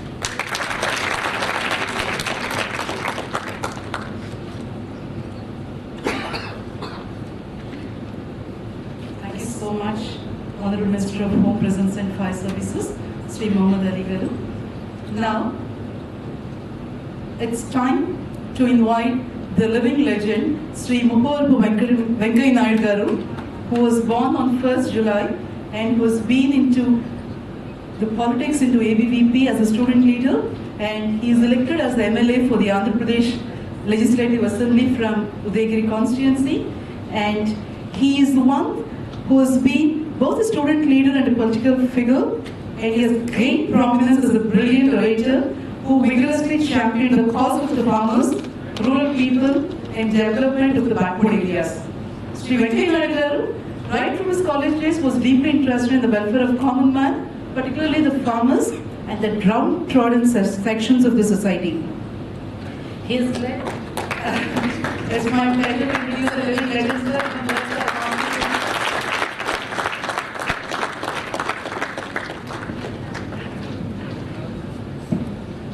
ఎక్కువగా తెలిసిన వాళ్ళ గురించి ఎక్కువగా పరిచయం చేయాలి, ఎక్కువగా తెలిసిన వాళ్ళ గురించి తక్కువగా పరిచయం చేయాలి.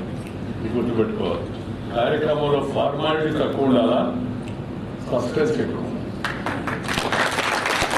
చాలా అవసరం. ఈరోజు ఈ కార్యక్రమంలో పాల్గొంటున్న తెలంగాణ గృహ మంత్రి మిత్రుడు శ్రీ మొహమ్మద్ అలీ గారు, అలాగే శ్రీ మిత్రుడు పార్లమెంట్లో నాకు సహచరుడు, రాజకీయంలో కూడా చాలా కాలం కలిసి పనిచేస్తున్న డాక్టర్ లక్ష్మణ్ గారు, అలాగే సీనియర్ పాత్రికేయులు, పాత్రికేయ రంగంలో తను నమ్మిన ఆలోచనలతో కొన్ని విలువలకు కట్టుబడి పనిచేస్తూ మిగతా వాళ్ళకి ఆదర్శప్రాయంగా వ్యవహరిస్తున్న శ్రీ రామచంద్రమూర్తి గారు, ఉస్మానియా విశ్వవిద్యాలయ ఆచార్యులు శ్రీ రవీంద్ర గారు, అలాగే మన యొక్క ఈ తెలంగాణ స్టేట్ మెడికల్ కౌన్సిల్ యొక్క చైర్మన్ శ్రీనివాస్ గారు, ఈ కార్యక్రమంలో నిర్వాహకురాలు యొక్క స్వాతి చంద్రశేఖర్ గారు, ఈ సమావేశంలో పాల్గొంటున్న వ్యక్తులు, పెద్దవాళ్ళందరికీ నమస్కారం. పిల్లలందరికీ నా ఆశీర్వచనం. ఎందుకంటే పిల్లలకు నమస్కారం పెట్టకూడదు, మామూలుగా సంస్కారం నేర్పిస్తారంటే. చాలా సంతోషం. ఒక మంచి విషయం పైన ఈ 3 రోజుల పాటు సమావేశం, చర్చ, గోష్ఠి, ఓదాలు, ఆలోచనలు పంచుకోవడం, తద్వారా పెంచుకోవడం, మనం మరింత పరిపక్వత సాధించడం కోసం అని చెప్పని ఈ చక్కటి కార్యక్రమాన్ని మనకి ఏర్పాటు చేశారు. యూత్ పార్లమెంట్ అని. పార్లమెంట్ అంటే అసెంబ్లీ కూడా, అసెంబ్లీ అంటే లోకల్ బాడీ కూడా. అంటే పార్లమెంట్ సిస్టంలో యువత ముందుండాలని. ఇది చాలా అవసరం. నేడున్న దేశ రాజకీయ పరిస్థితుల వల్ల, అలాగే దేశంలో జరుగుతున్న ప్రగతిని చూసినప్పుడు, ప్రపంచం వేగంగా ముందుకు వెళుతున్నప్పుడు భారతదేశం కూడా వేగంగా ముందుకు వెళ్ళాలంటే దానికి యువత ముందుకు రావాలి, ప్రజా జీవనంలో పాల్గొంచుకోవాలి.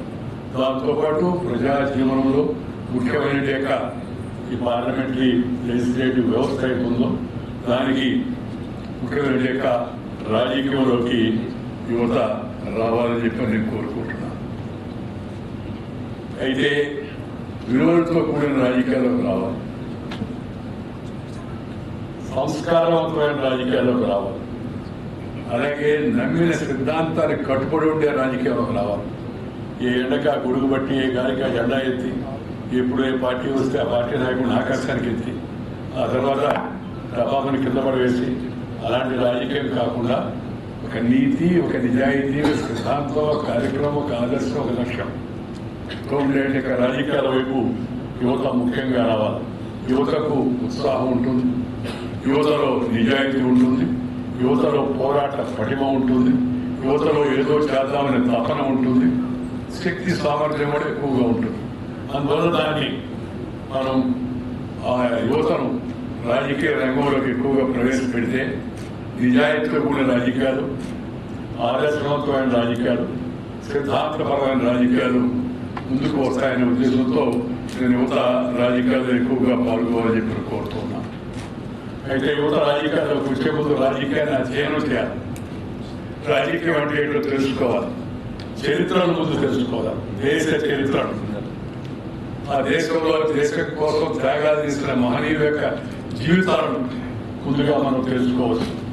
వాళ్ళు చేసిన త్యాగాలు, వాళ్ళు చేసిన పోరాటాలు, వాళ్ళు ఎదుర్కొన్న సవాళ్ళు ఏతున్నాయో వాటన్నిటిని ముందు మనం అధ్యయనం చేయాలి. అందుకని విద్యార్థి, రాజకీయ విద్యార్థి మొట్టమొదటి లక్షణం అధ్యయనం చేయడం. నీకన్నా ముందున్నట్టు parliamentarians, senior parliamentarians, senior legislators వాళ్ళు గతంలో ఏం మాట్లాడారు, ఏ సందర్భంలో ఎలా వ్యవహరించారు, అవన్నీ కూడా మనం తెలుసుకోవాలి. అలాగే రాజకీయ నాయకుల జీవితాలు, అసెంబ్లీలో లేకపోయినా, పార్లమెంట్లో లేకపోయినా, వాళ్ళ జీవితాన్ని ఎలా రాజకీయ పరమైన సిద్ధాంతం కోసం ఎలా వాళ్ళు త్యాగం చేశారో అలాంటి వాళ్ళ చరిత్రను మనం తెలుసుకోవాలి. దాంతోపాటు character, calibre, capacity and conduct అనే 4 ప్రధాన లక్షణాలు అవుతున్నాయో ఆ లక్షణాలను మనం అలవర్చుకుంటే రాజకీయాల్లో రాణించవచ్చు. దానికి రాజకీయాల్లో రావడానికి పెద్ద నేపథ్యం అవసరం లేదు. కుటుంబ నేపథ్యం లేకపోతే మనకి పెద్ద మేధావంతుల కుటుంబం ఉండడం, లేదా ధనవంతుల కుటుంబం ఉండడం రాజకీయాలకి ఎవరైనా రావచ్చు. ఆ రాజకీయంలో రాణించడానికి నీకు ఆ ఆకర్షణ శక్తి ఉండాలి, ఆ సంమోహన శక్తి ఉండాలి. దాన్ని ముందు నువ్వు అధ్యయనం చేసి సంపాదించుకోవాలి. అధ్యయనం చేయకుండా ఏది అభ్యాసం కాదు. చేస్తే అవకాశాలు వాటంతటా ఏ వస్తాయి. నమ్మిన సిద్ధాంతం కోసం కట్టుబడి ఉంటే మనం పైకి పోలేము. కానీ ఏ పార్టీ బాగుంటే ఆ పార్టీలో దూరదాం అనేటికి ఆలోచన ఏమాత్రం కూడా మంచిది కాదు. సిద్ధాంతపరమైన రాజకీయం అవుతుంది. కొంతమంది నేను రాజకీయాల్లో వచ్చిన మొదట్లో చెప్పారు చాలామంది, ఏదైనా నువ్వు ఆ పార్టీని ఎంచుకుంటున్నావు, అది జీవితంలో ఎప్పుడు పైకి రాదు, అది ఉత్తరాది పార్టీ, అది టౌన్ వాళ్ళ పార్టీ, అది చదువుకున్న వాళ్ళ పార్టీ, అది బ్రాహ్మణ బనియా పార్టీ, అది శాఖాహారుల పార్టీ అని చెప్పి కొంతమంది భయపెట్టారు.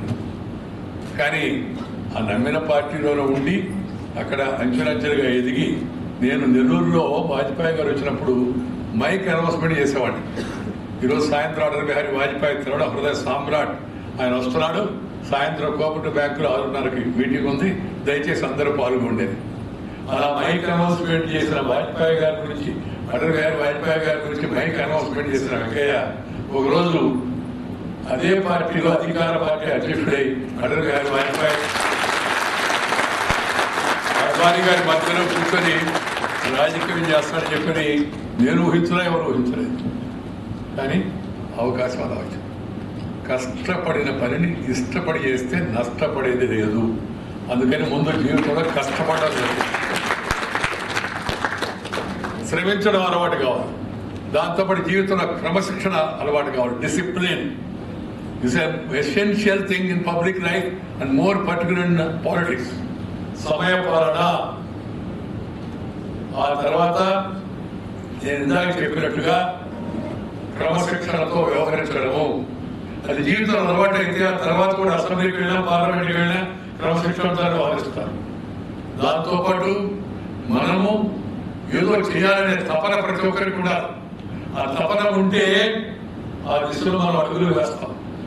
తపన లేకుండా ఉంటే, కేవలం తపన ఉంటే శ్రమ లేకుండా సాధ్యం కాదు. తపన ఉండాలా, శ్రమ ఉండాలా, శ్రద్ధ ఉండాలా, దానికోసం పనిచేయాలి. అప్పుడు తప్పనిసరిగా ముందుకు వెళ్ళాలి. యువత నేను ముఖ్యంగా కోరేదంటే ముందుగా చిన్న విషయం, ముందు మీరు మీ శారీరకమైనటువంటి సామర్థ్యాన్ని పెంచుకోండి. If you are physically fit will become mental alert. దానికోసం నడుస్తారా, జాగింగ్ చేస్తారా, ఆటలు ఆడతారా, ఇంకేదైనా చేస్తారా చేయండి, కానీ శరీరం మన అదుపులో ఉండాలి. యోగా పెద్ద మన పెద్దవాళ్ళు ఇచ్చిన గొప్ప వరం. అదేం రాజకీయం కాదు. మధ్య కురవడు అన్నాడు, సార్ యోగా మోడీ గారు చెప్పారు, yoga is for your body not for Modi. Modi గారు దాన్ని గుర్తు చేసి ప్రపంచ వేదికలో చెప్పి ఐక్యరాజ్య సమితిలో తీర్మానం చేయడానికి కారణమయ్యాడు. అంతేగాని ఆది కాలం నుంచి, వేల కాలం నుంచి, పుణ్యకాలం నుంచి, పురాణ కాలం నుంచి మన పూర్వీకులు అనుభవించి రంగరించి మేళవించినట్టు వారసత్వంలో యోగా మనకుంది. అందువల్ల యోగాభ్యాసము, అదేవిధంగా ప్రతి యూత్ కూడా, ప్రతి ఒక్కరు ఏదో ఒక ఆట పోటీల్లో పాల్గొనాలి. శారీరక దారుణ్యాన్ని పెంచుకోవాలి. ఇవాళ మనందరికీ సంతోషం, భారతదేశం మొట్టమొదటిసారిగా 106 పైగా మరి పథకాలు మనం సంపాదించాం క్రీడల, అంతర్జాతీయ క్రీడలు. ఈ 106 చాలా గొప్ప విషయమే. ఇంకో పక్క చూస్తే పెద్ద గొప్ప విషయం కాదు. ఎందుకంటే మన దేశ జనాభా ఎంత, మన చరిత్ర ఏంటి, మనం సాధించడానికి పథకాలు ఎన్ని. అందుకని ఇంకా శ్రమ చేసి మిగతా దేశాలతో, చైనా కావచ్చు, లేదా చిన్న దేశాలు అమెరికా కావచ్చు, లేదా రష్యా కావచ్చు, ఎన్ని పథకాలు సాధిస్తున్నాయి అంటే శ్రమ. అది జీవితంలో భాగం కావాలి ఉదయం నుంచి. అది కూడా భారతీయ క్రీడల్లో భాగం కావాలి. క్రికెట్ ఆడద్దని నేను చెప్పను, ఒకటి ఆడుతుంటే అందరూ చూస్తూ ఉంటారు. ఇట్లా కాకుండా మనం కూడా దాంట్లో భాగస్వామ్య విధంగా ఆట అలవాటు కావాలి. పాట, ఆట, మాట, ఈ మూడు మనకు అలవాటు అయితే జీవితానికి మంచి పాట ఏర్పరచుకోవడం అవుతామని మేము అందరికీ. సంగీతము, సాహిత్యం ఇవి రెండు కూడా మనల్ని ఉల్లాసింపు చేస్తాయి, ఉత్తేజితులు చేస్తాయి. ఈ తెలంగాణ ఉద్యమాన్ని గురించి చెప్పారు కదా, తెలంగాణ ఉద్యమంలో పాట ఎంతో ప్రాముఖ్యత వహించింది. మనం ఇటీవల మన మధ్య లేకుండా వెళ్ళిపోయిన గద్దర్ గారు చాలా, ఆయన ఆలోచన విధానం, సిద్ధాంతం ఏదైనా కావచ్చు, ఆయన కూడా నిదానంగా ఆలోచన చేసేసి మార్పులు ఇచ్చింది. నా జీవితంలో మార్పులు వచ్చాయని ఆయన కూడా చెప్పాడు. అది మార్పు సహజమైంది. కానీ పాట పాడి, ఆట ఆడి జనాన్ని ఎంత కదిలించాడు. స్వతంత్రోద్యమంలో కూడా ఈ పాట, సంగీతము, సాహిత్యము చాలా ప్రముఖ పాత్ర వహించాయి. అందుకని వాటిలో మనకి ఏది అవకాశం ఉంటే అవకాశం, దాని వైపు శ్రద్ధ వహించి దాని వైపు మనం ముందుకు వెళితే దాంట్లో కూడా ప్రావీణ్యత వస్తుంది. ఆ ప్రావీణ్యత ఉంటే నీకు సమాజంలో గుర్తింపు వస్తుంది. ఆటతో పాటు పాట, దాంతో పాటు మాట కూడా చక్కగా మాట్లాడగలగడం. చక్కగా మాట్లాడగలగడం అంటే విషయ పరిజ్ఞానం ఉండాలి, దాంతోపాటు భాషా పరిజ్ఞానం ఉండాలి. భాష చాలా ముఖ్యం. నేను ఎప్పుడు చెప్తుంటాను, భాష పోతే శ్వాస పోతుంది, భాష పోతే శ్వాస కూడా ఆగిపోయినట్టే. శ్వాస ఆగిపోతే నిర్జీవం అయిపోతుంది. అలాగే మన భాష మనం మర్చిపోకూడదు. కన్న తల్లిని, జన్మభూమిని, మాతృభాషని, మాతృదేశాన్ని మర్చిపోయినవాడు మానవుడే కాదని చెప్తుంటారు. మనకు జన్మనిచ్చిన తల్లిని మర్చిపోకూడదు, మనం పుట్టిన ఊరుని మర్చిపోకూడదు. Back home. నువ్వు మంత్రి అయినా, ఎమ్మెల్యే అయినా, ఎంపీ అయినా మళ్ళా నీ ఊరికి కొంత చేసే ప్రయత్నం చేయాల్సి. అలాగే మాతృ దేశాన్ని, మనం పుట్టిన ఈ దేశం చాలా గొప్ప దేశం, దాన్ని మనం గుర్తుపెట్టుకోవాలి. దాంతోపాటు భాష, అమ్మ గర్భం ఇచ్చిన భాషను మనం మర్చిపోకూడదు. ఇంట్లో, వీధిలో, గుడిలో, బడిలో అమ్మ ఒడిలో నుంచి వచ్చిన భాష ఏముందో ఆ భాషలో మనం మాట్లాడాలి. ఈ పాశ్చాత్య వ్యామోహం ఇంగ్లీష్ వరకు దేశాన్ని పరిపాలించుకున్న దేశాన్ని మన మనసు దేశాన్ని దోచుకున్నారు. కొంతమంది మనసులో కూడా దోచుకున్నారు. ఆ బానిసత్వ భావజాలం ఇంకా కొంతమంది వదిలిపెట్టరు. ఆ భావజాలాన్ని వదిలిపెట్టి మనం స్వదేశీ భావజాలాన్ని తెలుసుకోవాలి. భాష, మాతృభాష కంటి లాంటిది, కంటి చూపు లాంటిది. ఇంగ్లీష్ భాష కళ్ళద్దాలు లాంటిది. కళ్ళుంటే కళ్ళద్దాలు పనిచేస్తాయి. కళ్ళేది ఎవరుకోండి, నువ్వు రెబాన్ గ్లాస్ పెట్టుకున్నా జుబాన్ నుంచి రాదు. నేను ప్రతి దగ్గర ఈ మాట కావాలని చెప్తున్నాను, చెప్పిందే చెప్తున్నాను. ఎవరన్నా చెప్పిందే చెప్తాను, చెప్పిందే చెప్తున్నాను. చెప్పేటప్పుడు అంతా కొత్త వాళ్ళు వస్తున్నారు, కొత్త వాళ్ళు కలిసి వేరు సభలో మాట్లాడుతున్నాను.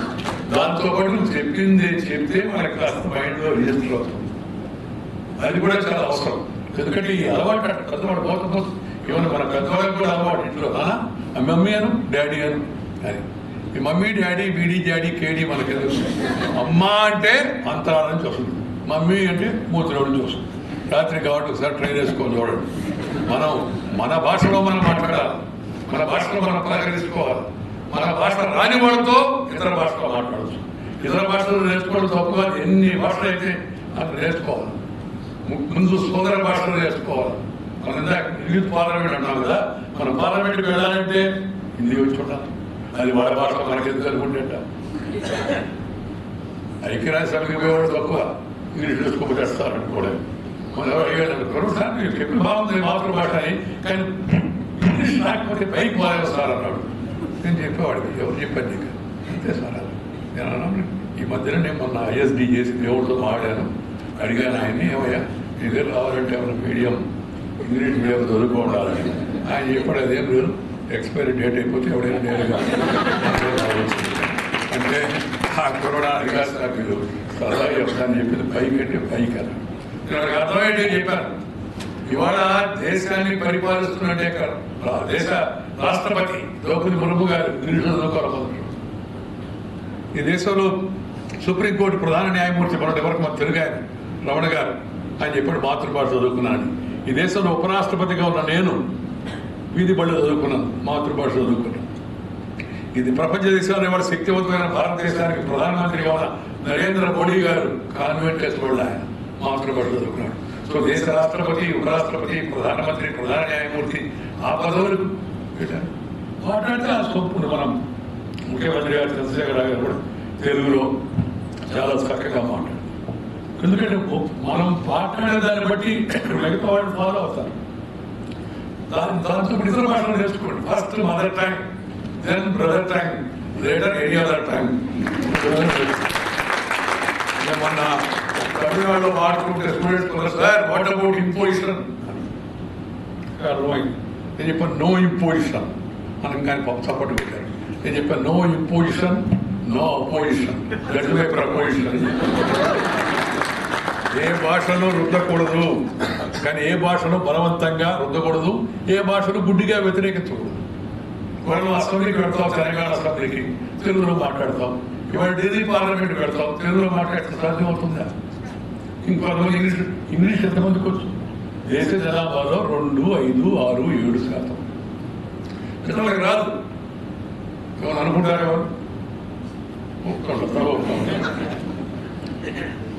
ప్రజల భాషలో మాట్లాడాలి. ప్రభుత్వ పరిపాలన కూడా ప్రజల భాషలో ఉండాలి.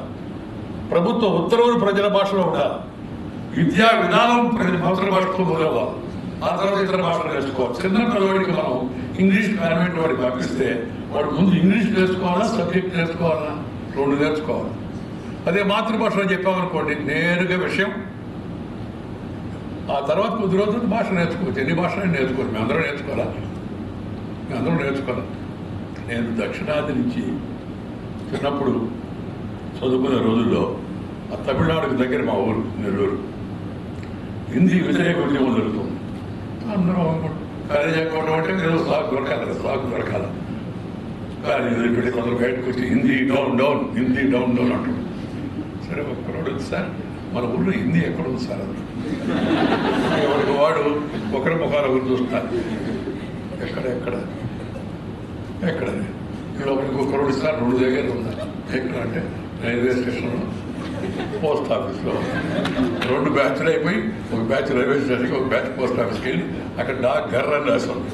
దాని మీద తాడు కూర్చొని ఆ తర్వాత ఢిల్లీకి వెళ్ళిన తర్వాత తెలిసి నాకు అఖిల భారత అధ్యక్షుడై ఢిల్లీకి వెళ్ళినప్పుడు తెలిసింది తాడు కూర్చుంది ఒక డబ్బా కాదు మొహానికి పూసుకున్నామని చెప్పి.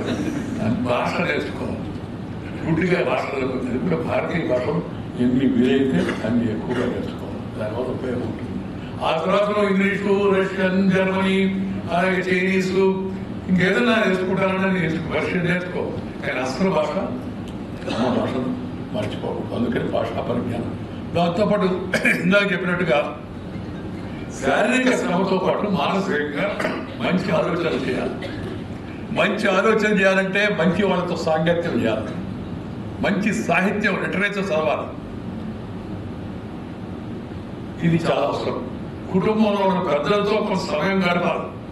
ఇందిరా వెంకయ్యనాయుడు గారు ఉపరాష్ట్రపతిగా ఉండి చిన్న విషయాలు చెప్తాడు మనకి, కానీ చాలా అవసరం. ఉదయాన్నే చేయాలి, సూర్యోదయంతో చేయాలి. అలవాటు తక్కువ కొంతమందికి. సూర్యోదయంతో చేయాలి, సూర్యాస్తమయానికి మిగతా పనులు ముగించి తర్వాత మన పని మనం చూసుకోవాలి. ఈ సెల్ ఫోను, ఈ టీవీ తగ్గిస్తాం. అంటే ఇప్పుడు కూడా సెల్ ఫోన్ యాప్ కేటాలి. ఎందుకు? సెల్ ఫోన్ పరిమితంగా వాడాలి. సెల్ ఫోన్ ఎక్కువ వాడితే సెల్ ఫోన్ కాదు, అది హెల్త్ ఫోన్ అవుతుంది. మనసుకు tension. If you have tension you cannot pay attention and have retention. Doing only pretension. మనసులో టెన్షన్ ఉండకూడదు, కుటుంబంలో టెన్షన్ ఉండకూడదు, ఊళ్ళో టెన్షన్ ఉండకూడదు, పార్టీలో టెన్షన్ ఉండకూడదు, రాష్ట్రంలో టెన్షన్ ఉండకూడదు, దేశంలో టెన్షన్ ఉండకూడదు, ప్రపంచంలో టెన్షన్ ఉండకూడదు. శాంతి అని మహాత్మా గాంధీ గారు చెప్పారంటే దానికి కారణం అది. అభివృద్ధికి మొదటి లక్షణం శాంతిగా ఉండదు. అందుకని మనందరం కూడా టెన్షన్ అలవాటు చేసుకోవాలి. దాంతోపాటు పాజిటివ్ అవుట్లుక్ ఉండాలి. ప్రతి ఒక్కరికి సానుకూల దృక్పథం ఉండాలి. నెగిటివ్ కాదు. నెగిటివ్ మంచిదే కాదు, పాజిటివ్ మంచిది. ఎక్సెప్ట్ ఇన్ కోవిడ్లో పాజిటివ్ మంచిది కాదు. ప్రతి ఒక్కరూ పాజిటివ్ దృక్పథంతో విషయాలను అర్థం చేసుకోవాలి, తెలుసుకోవాలి. ఆ తర్వాత ముందుకు వెళ్ళే ప్రయత్నం చేయాలి. దానికోసం నువ్వు భగవద్గీత చదువుతావా, ఖురాన్ చదువుతావా, బైబిల్ చదువుతావా, లేదా రామాయణం చదువుతావా, భారతం చదువుతావా, మన ప్రాచీన పూర్వీకులు అందించినట్టే ఆ గ్రంథాలు అవి ఎంతో అద్భుతమైన తెలివితేటలు, ఆలోచనలు మనకి ఇచ్చే విషయాలు. వాటిపై దృష్టి పెట్టాలి. దాంతోపాటు మన ఆహారపు అలవాటు కూడా పద్ధతిగా ఉండాలి. కేంద్ర యూత్ పార్లమెంట్ అని చెప్పి వెంకయ్యనాయుడు గారు భోజనం చేయాలని చెప్తున్నాడని. మీ అందరికీ పలాని భోజనం చేయమని నేను చెప్పను. అందరూ తప్పనిసరిగా హైదరాబాద్ దమ్ బిర్యానీ తినాలని చెప్పడం నేను. మీ ఇష్టం వచ్చిన భోజనం తినండి, శాకాహారం తినండి, మాంసాహారం తినండి, 2 కలిపి తినండి, ఏదైనా తినండి, కానీ ఖచ్చితంగా చేసిన ఆహారం తినండి. This is very important now. పాశ్చాత్య వ్యామోహానికి లోబడి మనం అనవసరంగా ప్యాక్డ్ ఫుడ్ తింటారు చాలామంది. Packed food, instant food. మనోడు చెప్పాడు సార్ ఉండాలి కదా సార్, ఇన్స్టెంట్ సార్. ఇప్పుడు ఇన్స్టెంట్ ఫుడ్ తింటే కాన్స్టెంట్ డిసీజ్ రాని ఇక్కడ చెప్పాను. Food cannot be instant, has be cooked properly. పచనం చేసిన ఆహారాన్ని తినాలి మనందరూ. ఇప్పుడు మీకు ఒక్కరంతా లేదా స్విగ్గీలు, జొమాటోలు, టొమాటో ఎవరంటే టొమాటో అన్నా అని చెప్పాడు ఆయన మొన్న. స్విగ్గీ, జొమాటో, ఇంకేదో మొన్న ఎవరో చెప్తారు ఈ వస్తువు ఇక్కడి నుంచి అక్కడ ఇవ్వాలంటే ఏం వెళ్ళేస్తే వాడికి ఇచ్చేస్తాడు. ఎవరంటే గంజు అని, గంజు అట. అది నాకు అర్థం కాదు. ఇవన్నీ మనుషుల్లో సోంబేరితనాన్ని పోగొడతాయి, మనిషికి మధ్య ఉన్న కాంటాక్ట్ పోగొడతాయి, బాంధవ్యాన్ని పోగొడతాయి. నేను మొన్న వేరే మాట్లాడుతూ చెప్పాను, వంట పోతే జంట పోద్ది. అది గుర్తుపెట్టుకోండి. వంట పోతే జంట పోద్ది. అంటే వంట ఆడవాళ్ళే వంట చేయాలి. ఎవరు చెప్పారు? ఆడవాళ్ళు చేయొచ్చు, మగవాళ్ళు చేయొచ్చు, ఇద్దరు కలిసి చేయొచ్చు, రొటేషన్ కూడా చేసుకోవచ్చు. అది వాళ్ళ ఇష్టం. అంటే ఎక్కడ రాయదా? మన పూర్వీకులు కూడా అంతా కేవలం మహిళలు చేశారు అనుకోవాలండి. నల భీమ పాకం, నల మహారాజు నల భీమ పాకం అని చాలా గొప్ప పాకశాస్త్ర ప్రావీణుడు ఆయన, మహారాజు, ఆయన నర మహారాజు. అలాంటి అందువల్ల అదేమీ లేదు, ఆ నిబంధన లేదు. వంట కూడా చాలా ముఖ్యం. ఎందుకంటే శుభ్రతతో కూడిన భోజనం, మనం పచనం చేసే భోజనం చేయడం, జీవితంలో క్రమశిక్షణ, జీవితంలో పద్ధతి ప్రకారం జీవించడం, జీవితంలో కొంత టైం పెద్దవాళ్ళతో గడపడం. ఎల్డర్స్లో పెద్ద విజ్ఞాన కవులు వాళ్ళ అనుభవం మనకి అందిస్తారు. వాళ్ళతో టైం మనం గడపడాలి. టీవీతో గడపడం, టీవీలో కొన్ని మంచి కార్యక్రమాలు రావచ్చు, కానీ ఎక్కువ కార్యక్రమాలు మైండ్ ఏం చేస్తాయి మీకు తెలుసు. ఆ తర్వాత ఇంకా నిద్రపడదు పొద్దుపోయేదాకా. అందుకని రాత్రి కూడా అసలు టీవీ చూడకూడదు, అది గుర్తుపెట్టుకోవాలి. ఏమన్నట్టు పొగులు చూసుకోవచ్చు మామూలుగా. ఇవి అన్నీ చిన్న చిన్న విషయాలు మనం అలవాటు చేసుకుంటే మనం మంచి ఆదర్శప్రాయుడే యువకులుగా తయారవుతాం. ఆ తర్వాత రాజకీయ రంగంలోకి వచ్చి, నేను చిన్నప్పుడు రాజకీయాల్లోకి వచ్చిన మొదట్లో అసెంబ్లీకి వచ్చినప్పుడు తగిన నాగిరెడ్డి గారు ఏం మాట్లాడాడు 52లో, ప్రధాన వెంకటేశ్వర ఏం మాట్లాడాడు, సివికే రావు ఏం మాట్లాడాడు, ఏ శ్రీరాములు ఏం మాట్లాడాడు. 1952, 57, 62 డిబేట్స్ ఎట్లా జరిగాయి అసెంబ్లీలో. అవన్నీ లైబ్రరీకి ఎట్లా చదివేవాడు. నేను ఎమ్మెల్యే అయింది 78లో, ఎంగేజ్లోనే. కానీ అవన్నీ ముందు చదివేవాడు. చదివి వచ్చి అసెంబ్లీకి మారేవాడు. మా అదృష్టవశాత్తు మాతో పాటు పుస్తక సుందరయ్య గారు, అలాగే గౌతు రత్న గారు, ఇంకా చంద్రమనేని రాజేశ్వరరావు గారు, ఇంకా అనేక మంది అనుభవజ్ఞులు ఉన్నారు. నేను, జయపాల్ రెడ్డి, మేమిద్దరం అసెంబ్లీ గారు మాట్లాడుతున్నామంటే ఇక అంతా మొత్తం గ్యాలరీస్తో సహా ఫుల్ అయి ఉండేది. వాళ్ళ విషయం ఏదో ఉందన్నట్టుగా పత్రిక వాళ్ళు కూడా చూసేవాళ్ళు. ఇవాళ వెంకయ్యనాయుడు గారు మాట్లాడతారు, ఇది మాట్లాడారు, రేపు మనకు కావాల్సిన బాక్స్ ఐటమ్ ఇవాళ దొరుకుతుందని ఇతరుల నుంచి తెలుసుకోవడం. ఆ తర్వాత అసెంబ్లీకి వెళ్ళి ఉదయం 8 గంటలకు అసెంబ్లీ స్టార్ట్ అవ్వదు. 8 గంటలకు వెళ్ళి 1 గంట వరకు అసెంబ్లీలో ఉండేవాడిని. బయట వచ్చేవాడిని కాదు. బయట 2 నిమిషాలు బయటకు పోవడం కాదు. ఇప్పుడన్నా కొద్దిగా వయసు డయాబెటిక్ విడవలు అప్పుడప్పుడు టాయిలెట్కి వెళ్ళాల్సి వస్తుంది, కానీ అప్పుడు ఆ పరిస్థితి కూడా లేదు. దానివల్ల విషయాలు చాలా తెలుసు. ఇతరులను చూసి, గమనించి, చదివి అనేక విషయాలు మనం తెలుసుకున్నాం. అందుకని youth if you really want to చేయాలి, పత్రికలు చదవాలి. ఒక పత్రిక చదివితే సరిపోదు. ఈ రోజున మీరు చూడండి ఎన్ని పత్రికలు. కొంతమంది వాళ్ళ న్యూస్ వేరే వాళ్ళు రాయాలని వాళ్ళ పత్రిక వాళ్ళే పెట్టుకున్నారు. ఎందుకంటే తమ సంగతి తామే రాసుకోవచ్చు అని. పత్రికలు తయారైతే రావాల్సిన పుస్తకాలు ఉన్నారు ఇక్కడ. ఒక పత్రిక చదివితే లాభం. ఒక పత్రిక చూసామనుకోండి, బ్రహ్మాండమైన బహిరంగ సభ. అదే పత్రిక చూసి ఇంకో పత్రిక చూసామనుకోండి, పక్కదాన్ని జనం లేక విలవలపోయిన సభ. ఇంకో పత్రిక చూసామనుకోండి, జనమంతా మధ్యలో వెళ్ళిపోతున్నట్టే పరిస్థితి. పోలీసులు అదుపు చేస్తున్నారు. ఒకే సభ గురించి 3 పత్రికలు. ఎందుకంటే పత్రికలు కూడా ఇంతకు ముందు లాగా ఒక లక్ష్యంతో పనిచేసే పత్రికల సంఖ్య తగ్గిపోయింది. రాజకీయ అజెండాతో పనిచేసే, లేదా స్వార్థ ప్రయోజనాల కోసం, స్వప్రయోజనాల కోసం చేసే ఆ పత్రికలు వచ్చాయి. అందులో కూడా పత్రిక చదవాలి. పత్రికలు చదివి విషయ పరిజ్ఞానం తీసుకోవాలి. డిబేట్స్ వినాలి. పాత డిబేట్లు వినాలి, ఇప్పుడు కొత్త డిబేట్లు కూడా వినాలి. ఇప్పుడు కొత్తగా డిబేట్ ఏదంటే పాత డిబేట్లో విషయం ఉండేది. ఇప్పుడు కొత్త డిబేట్కి రిబేట్ ఇచ్చి తక్కువ వేసుకోండి. దాంతోపాటు వాడే భాష కూడా అన్యాయంగా ఉంది. అసెంబ్లీ, పార్లమెంట్లో కొంతమంది, అందరూ నేను చెప్పను, ఇప్పటికీ చక్కగా మాట్లాడేవాళ్ళు ఉన్నారు. చక్కగా మాట్లాడితే న్యూస్ కాదు, వక్రంగా వ్యవహరిస్తే న్యూస్ అవుతుంది. నేను అమ్మది పత్రికలు వాడు అడిగాను, ఏందా అయిట మంచిగా మాట్లాడడం చేయకుండా ఇదేంది ఇలా ఇస్తున్నారు అంటే, sir if a dog bites a man, no news. If a man bites a dog, మామూలుగా మాట్లాడితే ఎవరు సార్ మాట్లాడారు, ఆయన వ్యవసాయం గురించి బాగా మాట్లాడాడు. అటు కాకుండా చొక్కా చేస్తాను, పేపర్ చేసుకుంటాను. కొంతమంది వాళ్ళే తెచ్చడానికి వీరు కాదు, వాడు చుట్టూ వాడికి పెట్టుకుంటున్నాం, లేకపోతే బెంచ్ ఎక్కడం. అసలు కొంతమంది ఏమో బయటకు రాని సంగతి చూస్తూ ఉంటారు. బయట ఉన్నవాడిని గెలిపించి లోపలికి పంపిస్తే వాడేమో బయటకు రాని సంగతి చూస్తాడు. ఇది బయట సరిగ్గా కానీ లోపల సరుకు కాదని మనం అర్థం చేసుకోవాల్సి ఉంటుంది. అది కొద్దిమంది, ఫ్యూ ఎక్సెప్షన్స్. అటు కాకుండా విషయాన్ని గురించి మాట్లాడేవాడు కూడా చాలా మంది ఉన్నారు. మనందరి దృష్టి భవిష్యత్తు, దేశము, కులము, మతము, గుణము కన్నా, ధనము కన్నా గుణము మిన్నా. ఈ విషయాన్ని అందరూ గమనిస్తారు. కొంతమంది ఏమి చేయలేకపోతే వస్తాయి, మన కొరకు అందరూ ఒకటి కావాలయ్యా, అందరూ దేనికయ్యా కొందరు గెలిపిస్తారయ్యా, తర్వాత పెట్టారయ్యా. దీంతో సమాజంలో కులం కూడు పెట్టుద్దా? కులము కన్నా గుణము మీద డబ్బు, ఇందాక చెప్పారు కదా, డబ్బు ప్రభావం విపరీతమైపోయింది. కోట్లు ఖర్చు పెట్టే పరిస్థితి. అంటే కోట్లు లేకుండా ఖర్చు పెట్టి గెలవలేమా? గెలవచ్చు. కోర్టు వ్యవహారం కూడా గెలవచ్చు. ప్రజలు అప్పటికి ఇప్పటికి కొంత మార్పు వచ్చింది. నాకు కొన్ని ఎవరో అన్నాడు, సార్ మీరు చెప్పేటప్పటికి మీకు చాలా మార్పు వచ్చిందే కాదు. కానీ ఇప్పటికి కూడా నువ్వు నీతిగా వ్యవహరిస్తే, నువ్వు కష్టపడితే, మంచిగా వ్యవహరిస్తే నేను సపోర్ట్ చేసే జనం ఉన్నారు. నేను 78లో పోటీ చేసినప్పుడు 77లో పార్లమెంట్కి పోటీ చేశాను. ఎమర్జెన్సీలో జైల్లో నుంచి బయట రాగానే పార్లమెంట్కి పోటీ చేశాను. యూత్గా ఉండి స్టూడెంట్కి 78లో ఎమ్మెల్యే అయ్యా, 83లో ఎమ్మెల్యే అయ్యా. నేను ఎమ్మెల్యే అయినప్పుడు మొదట్లో అది ఖర్చు కాదు. ఆ ఊళ్ళో పోతే జనం నాకు డబ్బులు ఇచ్చేవాళ్ళు, నేను వాళ్ళ డబ్బులు కాదు.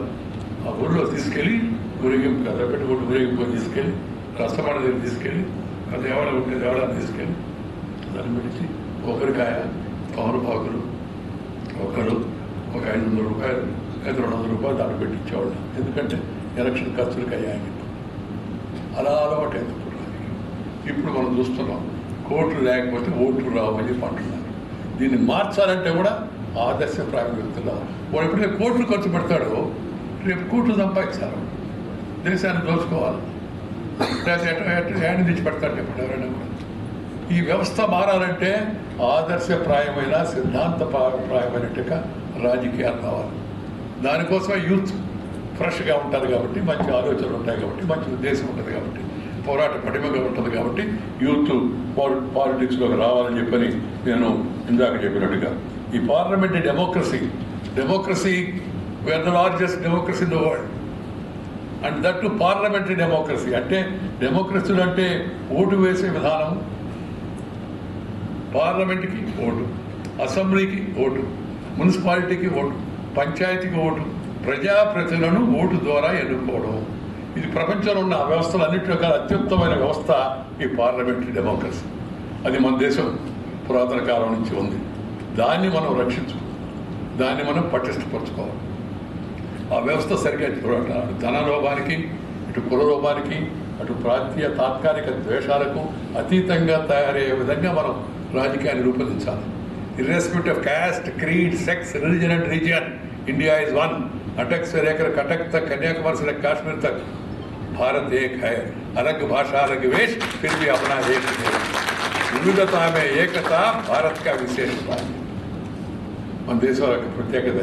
అందుకని మనం దేశం ముందు ఎవరయ్యారు అంటే భారతీయుడిని, ఎవరయ్యారు తర్వాత అంటే నేను తెలంగాణ వాడిని, తెలుగు వాడిని, వరంగల్ వాడిని, రేపు వరంగల్ వాడిని ఇలా చెప్పొచ్చు గుర్తింపుకి. కాబట్టి మనం భారతీయులు అనే భావన మనందరూ ఉంటారు. ఈ మధ్య భారత అనే పేరు కూడా వడదలుతుంది. దేని నాకు అర్థం కాదు. భారతవర్షే జంబూ ద్వీపే ఆర్యావర్తే మన పెళ్ళప్పుడు కార్యవర్గ శుభకార్యం జరిగితే అప్పుడు ఇది కూడా భారతవర్షం అనేది మన దేశం. మనం భారత మాతకి జై అంటాం. అంటే అర్థం ఒక పార్టీకి జయని కాదుగా, భారత మాతకు జయని, భారత మాతకు జయని. మన మాత వందనం అంటాం. మన దేశాన్ని గురించి కూడా ఏం చెప్తాం మనం మాతృదేశం అంటాం, పితృదేశం అన్నాం మామూలుగా. మన సాంప్రదాయం, మన పద్ధతి అది. వీటన్నిటినీ మన ప్రాచీన సాంప్రదాయాలను మనం తెచ్చుకుని అలవాటు చేసుకుంటే దానివల్ల నష్టం లేదు. అది రాజకీయం కాదు, ఒక పార్టీ యొక్క అజెండా కాదు అనే విషయాన్ని అందరూ దృష్టి పెట్టుకోవాలని అవసరం ఎంతో ఉంది. మిత్రులారా, పార్లమెంటరీ వ్యవస్థలో, రాజకీయ వ్యవస్థలో ముఖ్యంగా కావాల్సింది డిబేట్, డిస్కస్, డిసిషన్. ఇది చాలా ముఖ్యం. ప్రతి ఒక్కరికి చర్చించాలా, వాదాలు జరగాలి, ఆ తర్వాత ఒక నిర్ణయానికి రావాలి. పార్లమెంట్లో మన వాడు అడిగారు, నాకు అడిగాడు కొంత, సార్ ఏం సార్ అవును పార్లమెంట్లో మాట్లాడేది అని ఏమొస్తుందని. మాట్లాడితే మార్పు వస్తుంది, తప్పనిసరి ప్రయత్నం చేస్తూ ఉంటే మార్పు వస్తుంది. మెజార్టీని గౌరవించాలి, కానీ మెజార్టీ కూడా మైనార్టీని గౌరవించాలి. In terms of numbers. Let the government propose, let the opposition oppose, let the house dispose. House final. డెమోక్రసీలో నెంబర్స్ కదా ముఖ్యం. మాకు మెజార్టీ లేదు, అయినా మేము పరిపాలిస్తామంటే అది సాధ్యమయ్యే పని కాదు. అందుకని we have to first respect the mandate of the people. And then in a democracy, opposition is also required. Opposition ఉండాలి. అది గవర్నమెంట్కి మంచిది, దేశానికి మంచిది, రాష్ట్రానికి మంచిది. And we need a strong opposition, stable opposition. Stable government, able leader ఉండాలి మన దేశానికి ఉంది. దాంతోపాటు strong opposition also is required. యుద్ధులకు పగ్గాలు అవసరమా, గుడడానికి కళ్ళేం అవసరమా, ఆర్టీసీ బస్సుకు బ్రేకులు అవసరమా, అలాగే అధికార పక్షానికి ప్రతిపక్షం కూడా చాలా అవసరమైన విషయాన్ని మామూలు భాషలో చెప్పారు. కాబట్టి ప్రతిపక్షం బలమైన ప్రతిపక్షం కూడా ఉండాలి. అలా చర్చలు హోదాపోదాలు జరిగిన తర్వాత ఒక నిర్ణయానికి రావాలి. ఆ నిర్ణయం మంచి చేస్తుంది అందరికీ. ఎందుకంటే అలాగే ఎమ్మెల్యేలు, ఎంపీలు అసలు పని మానేశారు. చట్టసభలో వాటి పేరు చూడండి, లెజిస్లేచర్, లెజిస్లేటివ్ బాడీ, పార్లమెంట్, ఇవన్నీ చర్చించి విషయాలపైన చర్చించి విధానపరమైన నిర్ణయాలు తీసుకోవడానికి సంస్థలు. కానీ ఇప్పుడు అది ఎమ్మెల్యే, ఎంపీ పని ఏంటంటే మున్సిపాలిటీలో ఏమైంది, మా కరెంటు కనెక్షన్ ఇవ్వాలంటే ఎమ్మెల్యే దగ్గర పోవాలా, ఈ ఇళ్ళు ప్లాన్ శాంక్షన్ చేయాలంటే ఎమ్మెల్యేకి ఇంటి ప్లాన్ సంబంధం ఏంది, ఇటు అయిపోయింది అంత వ్యవస్థ. ప్రతి దాంట్లో జోక్యం ఎక్కువైపోయింది. అసలు విషయం చట్టసభలలో చట్టాలు చేయడంలో వాళ్ళ యొక్క ప్రాధాన్యత తగ్గిపోతాం. అందుకని చట్టసభలకు వెళ్ళేవాళ్ళు లేదా చెప్పినట్టుగా విషయ పరిజ్ఞానం, తద్వారా చట్టసభల్లో మంచి చట్టాలు, ప్రజలకు ఉపయోగపడే చట్టాలు తీసుకోవడానికి అవసరం ఉంది. దీంతోపాటు ఈ ప్రజాస్వామ్య వ్యవస్థలో ప్రజల చేత, ప్రజల వలన, ప్రజల కొరకు ఏర్పడే వ్యవస్థే ప్రజాస్వామ్య వ్యవస్థ. ఏ కొద్ది మంది కోసం కాదు, ఏ భూస్వాముల కోసమో కాదు, లేకపోతే పెత్తందారుల కోసమే కాదు, అందరి కోసం ఉపయోగపడే వ్యవస్థ ప్రజాస్వామ్య వ్యవస్థ. దానిలో మనందరం భాగస్వామ్యం కావాలి. ఎవరైనా ఏ స్థాయికైనా వెళ్ళవచ్చు, పైకి వెళ్ళవచ్చు. గిరిజన మహిళ దేశానికి రాష్ట్రపతి, ఒక వెనుకబడిన వర్గాలకు చెందిన వ్యక్తి దేశానికి ప్రధానమంత్రి అయ్యాడు. ఈ దేశానికి అబ్దుల్ కలాం గారు రాష్ట్రపతి అయ్యాడు, హిదయతుల్లా గారు అలాగే అయ్యాడు. That's the beauty of this country, greatness of this country. అందుకు కొంతమంది అంటారు ఆ కులబలం అనేది పైకి పోలేము, తాత్కాలికంగా కావచ్చు. కులబలము, ధనబలము తాత్కాలికంగా కావచ్చు. కానీ జనబలం కావాలంటే మనకి ముందు గుండె బలం ఉండాలి. దానికి కావాల్సిన తెలివితేటలను సంపాదించుకోవాలి, కష్టపడాలి. ఆ విధంగా ముందుకు వెళితే వ్యవస్థ తప్పనిసరిగా విజయవంతం అవుతుందని మీ అందరికీ నేను మనవి చేస్తూ, ఈ పార్లమెంటరీ డెమోక్రసీలో government is accountable to the people, accountable to through parliament, accountable to assembly. ఈ అసెంబ్లీలో ఎమ్మెల్యేలు ఉన్నారు, వాళ్ళందరూ ప్రభుత్వాన్ని ప్రశ్నిస్తారు, ప్రభుత్వాన్ని విమర్శిస్తారు, ప్రభుత్వాన్ని సమర్థిస్తారు. తర్వాత ముఖ్యమంత్రి గారు దానికి సమాధానం చెప్తారు. ఆ వ్యవస్థ వల్ల ఏమవుతుందంటే విషయాలు అన్ని వెలుగులోకి వస్తాయి. ఆ తర్వాత ప్రభుత్వం కూడా వాటి వల్ల విషయాలు తెలుసుకుంటుంది, మంచి చట్టాలు ఏర్పాటు చేస్తుంది. దీనికి మనం ఈ ప్రజాస్వామ్య వ్యవస్థలో ఈ యొక్క ఆలోచనలు అందరూ కూడా చేయాల్సిన అవసరం ఉంది. ఈరోజు రాజకీయాల్లో వస్తున్న మార్పులు, ఆ drift towards anarchy, towards parochialism, towards casteism, towards religious fundamentalism, వీటికి అతీతంగా మనం ప్రజలు ఆలోచింపజేసి విషయం పైన what is right, what is wrong, ఏం చేశారు, ఏం చేయలేదు, ఈ ఎమ్మెల్యే అందరికి అందుబాటులో ఉన్నాడా లేదా, ఈ ఎమ్మెల్యే అసెంబ్లీ సరిగ్గా వెళ్తున్నాడా లేదా, పార్లమెంట్కి వెళ్ళాడా లేదా, ఎంపీ మాట్లాడా లేదా, ఎన్ని ప్రసంగాలు చేశాడు, ఏ విషయం పైన మాట్లాడాడు, ఇవన్నీ చూసి దాన్ని బట్టి మనం ఓటేయాలి. మన దేశంలో కష్టం వస్తే, నష్టం వస్తే, బాధ వస్తే, ఇబ్బంది వస్తే ఏం ప్రభుత్వం, ఏదో ప్రభుత్వం అనుకుంటాం. కానీ ఎలక్షన్లో ఓటు వస్తే మన కంపౌండర్ రా, మన కాపౌండర్ రా, మన ఫార్వర్డ్ రా, మన బ్యాక్వర్డ్ రా అని మనసుని వికలం చేసుకోండి. ఓటు ఒకసారి ఓటేస్తే ఇక 5 సంవత్సరాలు ఉపండయ్యాక అన్నాలని సాగుతుంది మామూలుగా. అందుకని తాత్కాలికమైన ఇలాంటి విషయాలపై ప్రజలు మొక్కకుండా ప్రజలు larger national issues, larger state issues, larger democratic issues, వాటి వైపు ప్రజలను మళ్లించే విధంగా రాజకీయ వ్యవస్థ ఉండాలి. రాజకీయ పార్టీలు కూడా సిద్ధాంతాలు ఉండాలి. దాంతోపాటు రాజకీయాల్లో ఇప్పుడు తరచుగా చూస్తున్నాము, ఎవడు ఏ పార్టీలో ఉంటాడో కూడా తెలవడాలి. ఇంతకుముందు ఈయన కమ్యూనిస్ట్ అంటే జీవితం అంతా కమ్యూనిస్టు, ఈయన జనసంఘ అంటే జీవితం అంతా జనసంఘం, ఈయన స్వతంత్ర పార్టీ అంటే ఈయన కాంగ్రెస్ అంటే కాంగ్రెస్. ఇప్పుడు అట్టగా ఇప్పుడు ఎవరు మనం చెప్పారు తెలవడం వేస్తారంటే దానికి హైదరాబాద్లో ఆర్టీసీ వాళ్ళతో మాట్లాడి ప్రతి బస్ స్టాండ్లో తాజా ఈరోజు ఈ నాయకుడు ఈ పార్టీలో ఉన్నాడు, ఉదయం సాయంత్రం పరిస్థితి వాతావరణం చెప్తుంటారు కదా, ఉదయాన్ని ఆకాశం మేఘావృతమైంది, వర్షం పడవచ్చు, సాయంత్రం వర్షం పడదనుకున్నా కానీ పడలేదు అని చెప్తుంటారు మామూలు వాతావరణ శాఖ. అలా రాజకీయ నాయకుల గురించి బస్ స్టాండ్లో పెట్టాల్సిన పరిస్థితి దౌర్భాగ్యం. పార్టీ మారకూడదా? ప్రజాస్వామ్యంలో పార్టీ మారదు.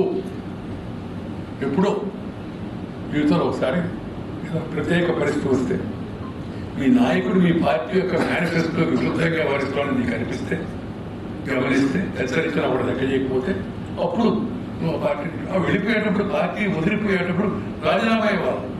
ఆ పార్టీ ద్వారా సంక్రమించిన పదవికి రాజీనామా ఇచ్చి బయటకు వెళ్ళాలి. అదేం కాదు. అదంటే ఆ పార్టీ నుంచి ఈ పార్టీ ఈయన సిక్సర్ కొట్టాడు సార్ ఆడపాయన. సిక్సర్ ఆయన క్రికెట్ ఇప్పుడు ఆడేయాడన్న సిక్సర్ సార్ 6 పార్టీలు మారి వచ్చి విజయవంతంగా ఇప్పుడు వస్తాం. 7వ పార్టీలో ఉన్నాడు. అది శోభ కాదు రాజకీయాలు. ఈ పార్టీలు మారడం ఏదో చిన్నపిల్లకాయలకి కదా డైపర్లు మారుస్తూ ఉంటారు. మీకు తెలుసు, నేను ఎవరికీ చెప్పాలి, ఇంట్లో గమనిస్తుంటారు. అట్లా రాజకీయ నాయకులు కొంతమంది పార్టీ మారి అది ఏమాత్రం కూడా మంచిది కాదు. అది గుర్తుపెట్టాల్సిన అవసరం అంతా కూడా ఉంది అని మీ అందరికీ కూడా నేను మనవి చేస్తూ, మనం అన్నిటికన్నా ఇప్పుడు ఆఖరిగా నేను చెప్పే మాట ఒకటి, ప్రపంచం వేగంగా ముందుకు వెళుతుంది. అనేక మార్పులు వస్తున్నాయి. మన ప్రధానమంత్రి గారు కూడా 3 లైన్లు చెప్పాడు అందరికీ: reform, perform and transform. Transformation of the nation, transformation of the people. Ultimate aim of transformation or reform or research is to make the people's life happy, comfortable. దానికి ప్రతి ఒక్కరూ కృషి చేయాల్సిన అవసరం ఉంది. అది వాళ్ళ ప్రపంచం ముందుకు వెళ్తుంటే మన దేశం కూడా ముందుకు వెళ్తుంది. టెక్నాలజీ వచ్చింది, వాళ్ళు సైన్స్ బాగా అభివృద్ధి చెందింది. వాళ్ళు చంద్రమండలానికి వెళ్ళి అక్కడ మనం అడ్వాన్స్ బుకింగ్ చేసుకుందాం హౌసింగ్ అని జనం చర్చించుకునే పరిస్థితి వాళ్ళు. ఎంత వేగంగా సైన్స్ ముందుకు వెళ్తుందో టెక్నాలజీ, ఐటీ ప్రపంచంలో ఇవాళ మన దేశం యొక్క ఐటీ ప్రపంచంలో ఒక మైటీగా తయారై మరి మన పిల్లలంటే ప్రపంచం అంతా డిమాండ్ ఉంది. మన పిల్లలు చదివే పిల్లలందరికీ హైదరాబాద్ కూడా ఒక ఐటీ కేంద్రంగా తయారై, హైదరాబాద్ అభివృద్ధి చెందిన నగరాల్లో ఒక ప్రముఖ నగరంగా మన హైదరాబాద్ నగరం కూడా ఉండడం చాలా సంతోషించాల్సిన విషయం, గర్వించాల్సిన విషయాన్ని అందరికీ కూడా మనం చేస్తాం. Hyderabad is recognized everywhere, respected even worldwide because the progress it is making. ఉన్న ప్రజలు వాళ్ళు చూపించేటికి తిరిగి, మన పిల్లలు చూపించేటి ఆ రంగాల్లో చూపించేటికి తిరిగి అవన్నీ కూడా సొంత. ఆ వ్యాక్సిన్ గురించి చెప్పారు ఇందాక. వ్యాక్సిన్ మన దేశంలో మన సైంటిస్టు మనం కనుక్కున్నారు. ప్రపంచ దేశాలకన్నిటికీ మనం కొంతదాన్ని సరఫరా చేసాం, కొంతమంది చాలామంది ఫ్రీగా కూర్చాం. ఎందుకంటే మన సిద్ధాంతం ఏంది? Share and care is the core of Indian philosophy. Share and care, పంచుకో, ఇతరులతో నువ్వు పెంచుకో, అతరులు పంచుకో. పెంచకుండా పంచితే కొంచెం మాత్రం మిగులుతుంది. అది అందుకని ప్రతి ఒక్కరు ముందుకు పెంచుకోవాలి. డబ్బులు పెంచుకో, ఇతరులతో పంచుకో. తెలివిని పెంచుకో, ఇతరులతో పంచుకో. విజ్ఞానాన్ని పెంచుకో, ఇతరులకు అందించు. ఇవన్నీ కూడా పెంచుకునేవన్నీ కూడా ఇతరులతో పంచుకోవడం కోసం మన దేశం ఆ విధంగా ప్రఖ్యాతిగాంచింది, ప్రముఖంగాంచింది. రేపు మళ్ళా అలాంటి స్థాయికి మనం మధ్యలో పాశ్చాత్యులు వచ్చి మన దేశాన్ని దోచి మన విద్యా వ్యవస్థను నాశనం చేసి మన చదువుల్లో మన దేశాన్ని గురించి, మన ధర్మాన్ని గురించి, మన సంస్కృతి గురించి చెప్పకుండా Robert క్రైవ్ the great, Alexander the great. ఎవడి గ్రేట్? ఛత్రపతి శివాజీ గ్రేట్ కాదా? అల్లూరి సీతారామరాజు గ్రేట్ కాదా? కొమరం భీమ్ గ్రేట్ కాదా? ఈ దేశంలో పుట్టిన మహాత్మా గాంధీ, సర్దార్ వల్లభాయ్ పటేల్ లాంటి యొక్క నాయకులు వాళ్ళ జీవితాలకు ప్రాధాన్యత తగ్గించి విదేశ చరిత్ర, విదేశ నాయకుల యొక్క జీవితాలకు వాళ్ళు ప్రాధాన్యత తగ్గించారు. ఇప్పుడు మళ్ళీ తిరిగి మనం గో బ్యాక్ టు రూట్స్, మన మూలాల్లోకి మనం వెళ్ళాలి. మన అసలైన చరిత్రను మనం తెలుసుకోవాల్సి ఉంది. అది చూసి మనం గర్వించాల్సి, తద్వారా స్ఫూర్తి పొంది ముందుకు వెళ్ళాల్సిన అవసరం ఎంతో ఉంది. అందుకని విద్యా విధానం కూడా, కొత్త విద్యా విధానం అనేక మార్పులు తీసుకొస్తూ మనం కూడా మన యొక్క మూలాల్లోకి వెళ్ళి విషయాలు తెలుసుకొని మనం భారతీయుడేందుకు, తెలుగువాడేందుకు, తెలంగాణలో వాడేందుకు గర్విస్తూ ముందుకు వెళ్ళే ప్రయత్నం. మనం ముందుకు వెళ్తున్నప్పుడు ఇతర వారిని కూడా చేతులు బట్టి చేయి తీసుకొని అందించి ముందుకు తీసుకెళ్లే ప్రయత్నం అవుతుందాం. అది చేయడం చాలా అవసరమని సందర్భంగా మీ అందరూ కూడా మాట చేస్తున్నాం. అక్కడగా ఒక మాట చెప్పి మిమ్మల్ని ముగిస్తాం. రాజకీయాల్లో రండి, నిలకడలో కలిగిన రాజకీయాల్లో ఉండండి, సిద్ధాంతపరమైన రాజకీయాలు పాటించండి, విలువలతో కూడిన రాజకీయాలు పాటించండి. కులము, మతము, ప్రాంతము, వర్గము, భాష వీటికి అతీతంగా వ్యవహరించే వ్యక్తులుగా తయారు కాండి. తద్వారా మంచి పౌరులుగా మీరు తయారవుతారు. తద్వారా మంచి వ్యవస్థ వస్తుంది, మంచి పరిపాలన కూడా వస్తుంది. ప్రజలకు అందరికీ సుఖశాంతులు కూడా కలుగుతాయి. మళ్ళా భారతదేశం ఇందాక చెప్పినట్టుగా ప్రపంచ దేశాల్లో అగ్రదేశంగా భారతదేశం ఇప్పటికే already we are being recognised and respect everywhere. ఆ విధంగా మళ్ళా మనం వచ్చే అవకాశం ఉంది. మనం మళ్ళా అగ్రరాజ్యం వైపు ప్రపంచాన్ని శాసించాలని కాదు. ప్రపంచ దేశాల్లో ఒకప్పుడు మనం విశ్వగురు, కానీ మనం ఏ దేశం కానీ ఎప్పుడు దండయాత్ర చేయాలి. చిన్న చిన్న దేశాలు పోర్చుగీస్ గురించి మనం దండయాత్ర చేసి మన దాకా గోవాను పరిపాలించాం. కానీ భారతదేశం ఎప్పుడు చరిత్ర చూడండి. ఎందుకంటే మనకి ఈ ఆక్రమణ సిద్ధాంతం పైన, సామ్రాజ్యవాదం పైన మన భారతీయ ఆలోచన విధానం ఎప్పుడూ నమ్మకం పెట్టుకోవాలి. సర్వే జనా సుఖినో భవంతు, సర్వే జనా సుఖినో భవంతు. ఇది మన యొక్క జనమందరూ, సర్వే జనం అంటే సర్వే డిపార్ట్మెంట్ కాదు, మొత్తం అందరూ సుఖంగా ఉండాలా అనేది మన యొక్క విధానం. కాబట్టి ఆ విధానాన్ని మనం ఆచరిస్తూ మళ్ళా మన దేశాన్ని శక్తివంతమైన దేశంగా ముందుకు తీసుకెళ్ళి వస్తే మీ అందరూ మనం చేస్తూ ఈరోజు ఈ కార్యక్రమాన్ని ఏర్పాటు చేస్తాను. ఉస్మాన్ యూనివర్సిటీ అలాగే స్వాతి చంద్రశేఖర్కి నేను అభినందన జరుపుతున్నాను. ఈ యూనివర్సిటీస్ కూడా యూత్కి గైడింగ్ సెంటర్స్ కావాలి, ఇన్స్పిరేషన్ ఇవ్వాలి, ప్రాపర్ డైరెక్షన్లో పోయేట్టుగా యువకులు తయారు చేయాలి. యూనివర్సిటీలో చదువు ముఖ్యం, చదువుతో పాటు విషయ పరిజ్ఞానం ముఖ్యం. దానికి విశ్వవిద్యాలయాలు చర్చా కేంద్రాలుగా తయారు కావాలని చెప్పని సందర్భంగా మనం చేస్తూ మీ అందరికీ ధన్యవాదాలు చెప్తూ నిరసన తీసుకుని నమస్కారం.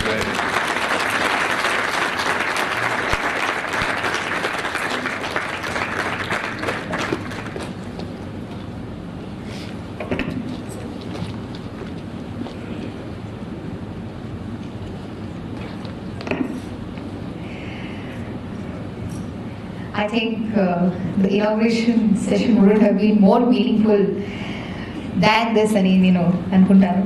అండ్ వెంకయ్య నాయుడు గారు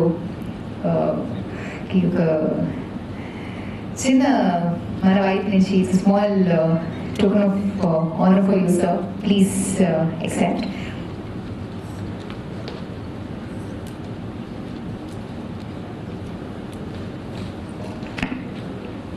సార్ ఏమని మాట్లాడగలను సార్? ప్రతి మాట అపూర్వం, ఆదర్శం, ఆనందం, అమోఘం. మీరు ప్రతి పౌరుణ్ణి ఆదర్శవంతమైన జీవితం ఉండాలని అధ్యయనం చేసుకుంటూ దేశ చరిత్రను చదువుతూ మహనీయుల గురించి తెలుసుకోవాలని చెప్పిన ప్రతి మాట మా అందరికీ ఎంతో అపూర్వం. సార్ ఇన్నాళ్ళు టీచర్లు, జర్నలిస్టులే చదువుకోవాలి ఎప్పటికీ అనుకున్నాం. కానీ ఇవాళ చదువుకున్న రాజకీయవేత్త ఎలా ఉంటారో, ఎలా మాట్లాడతారో మిమ్మల్ని చూసి నేర్చుకున్నాం. ఒక మాతృభాషను గౌరవిస్తే మిగతా భాషలు ఎంత బాగా మాట్లాడచ్చు మిమ్మల్ని చూసి తెలుసుకున్నాను sir.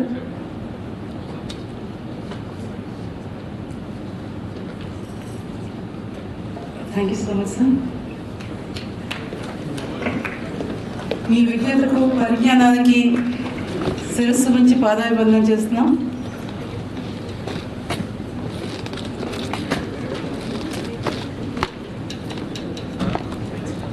Thank you so much, sir.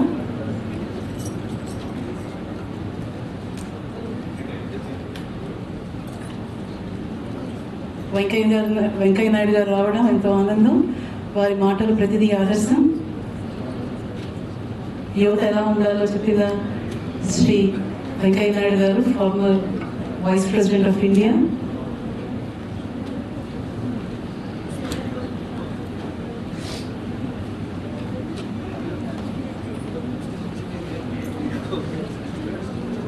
I request the students to take their chairs.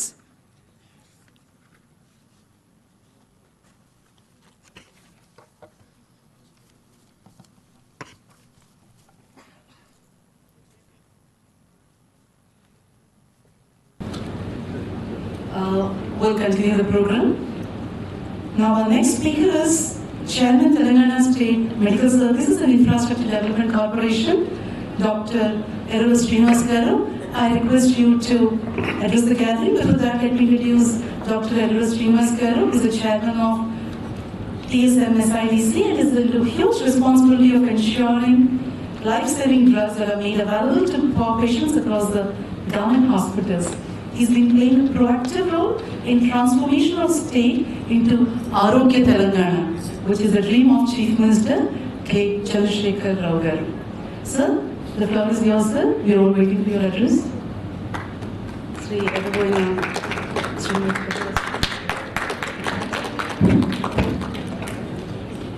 అందరికీ నమస్కారం. చాలా సప్పగా ఉన్నారు మీరు. అసలే కూల్ ఉందంటే చాలా కూల్గా ఉన్నారు మీరంతా.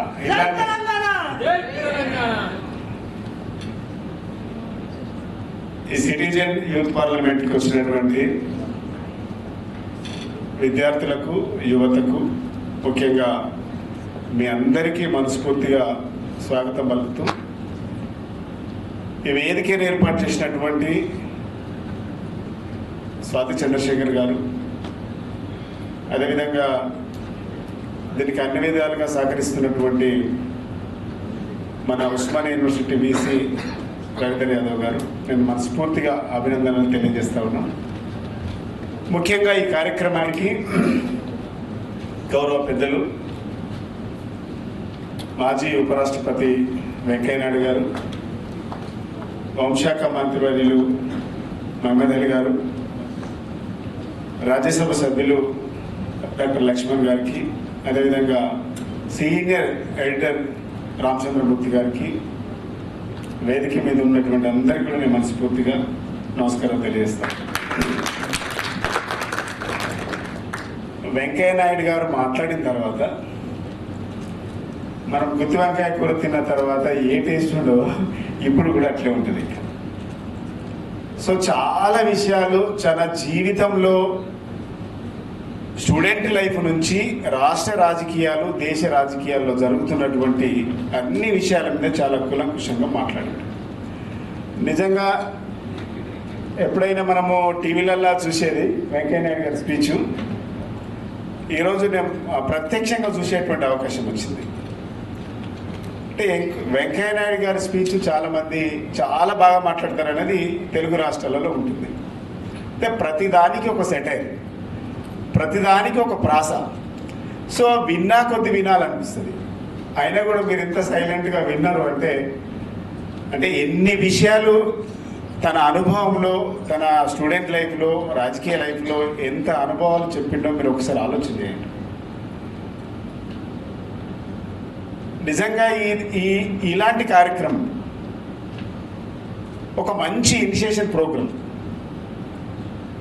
ఎందుకనంటే ఈ రాష్ట్రంలో మనం చేయలేనటువంటి కార్యక్రమాన్ని నైబర్ స్టేట్ అయినటువంటి సిటిజన్ గ్రూప్తో వచ్చి ఇక్కడ చేయడం అనేది మనం అందరం అభినందించాలి.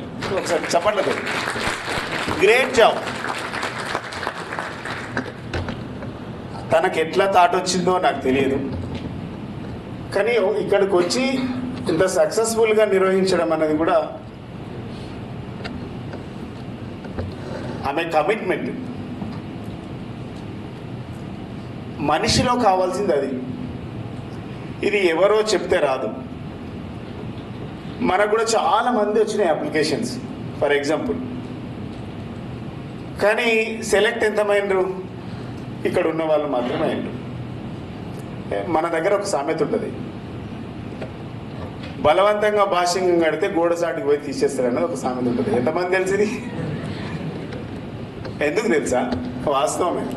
ఇష్టం లేని పెళ్ళైనా, ఇష్టం లేని కార్యక్రమం అయినా, ఏదైనా కూడా ఈ బొట్టు పెడితే కుదరదు. జీలు ఉండాలి, చేయాలనేటువంటి కమిట్మెంట్ ఉండాలి, చేస్తాము అనేటువంటి యాటిట్యూడ్ ఉండాలి, చేయగలము అనేటువంటి విశ్వాసం ఉండాలి. అప్పుడు మాత్రమే సాధ్యమవుతుంది. ఇది ఎవరితో కాదు. మనం చాలా మందికి ఆహ్వానిస్తాం, తక్కువ మంది వస్తారు. ఎందుకంటే దేనిపైనైనా ఇంట్రెస్ట్ ఉండాలి, ఆసక్తిగా ఉండాలి, చెయ్యాలనేటువంటి కమిట్మెంటు, పట్టుదల, కార్యదీక్షత ఇవన్నీ ఉన్నప్పుడు మాత్రమే ఏ కార్యక్రమం అయినా సాధ్యమైంది. నాకు తెలిసి తెలంగాణ ఉద్యమం తర్వాత చాలామంది విద్యార్థులు విద్యార్థి నాయకులుగా తయారయ్యారు. ఈ రాష్ట్రంలో అయినా, ఉమ్మడి రాష్ట్రంలో అయినా, ఈరోజు దేశంలో అయినా చాలామంది ఎవరు ఉన్నారు అని అంటే స్టూడెంట్స్ లీడర్గా ఉన్న వాళ్ళు మాత్రమే రాజకీయాలలో చాలా ఎక్కువ మంది ఉన్నారు. మా లక్ష్మణ కూడా స్టూడెంట్ లీడర్. ఎందుకు ఆ మాట అంటున్నామంటే యూనివర్సిటీలో దాదాపుగా 10,000 మంది స్ట్రెంత్ ఉంటారు. దాంట్లోకి వెళ్ళి ఒక 50-60 మాత్రమే లీడర్స్ అయ్యారు. ఎందుకు అయినరు? దాంట్లో కొంచెం కేటగిరైజేషన్ చేస్తే ఇంకా తగ్గించుకునే అవకాశం ఉంటుంది. ఎందుకైంది? ఆసక్తి మాత్రమే ఉండాలి. ఏ పని చేసినా సరే మనము చదువుకున్నప్పుడు ఏమనుకుంటామంటే ఉద్యోగం వస్తే చాలు అనుకుంటాం. ఒక దశకి అల్టిమేట్లీ ఉద్యోగమే రావాలి, లైఫ్ సెటిల్ కావాలి. మన దేశంతో ఏముంటుంది? ఉద్యోగం రావాలి, లైఫ్ సెట్ కావాలి. కానీ మనం ఎంచుకునేటువంటి మార్గంలో ఏ వైపు పోతున్నాం అనేది చాలా ముఖ్యం. కానీ ఇక్కడ విషయం ఏంటంటే ప్రతి వ్యక్తిలో ఎక్కడో దగ్గర కనబడని స్వార్థం కనబడుతుంది. మేము చాలా సందర్భాల్లో చూస్తున్నాం. నేను స్టూడెంట్ లీడర్గా ఉన్నప్పుడు చూస్తూ ఉంటా, పక్కపంట చిన్న రోడ్డు పైన చిన్న యాక్సిడెంట్ జరుగుతుంది, అయినా మనం పట్టించుకోం.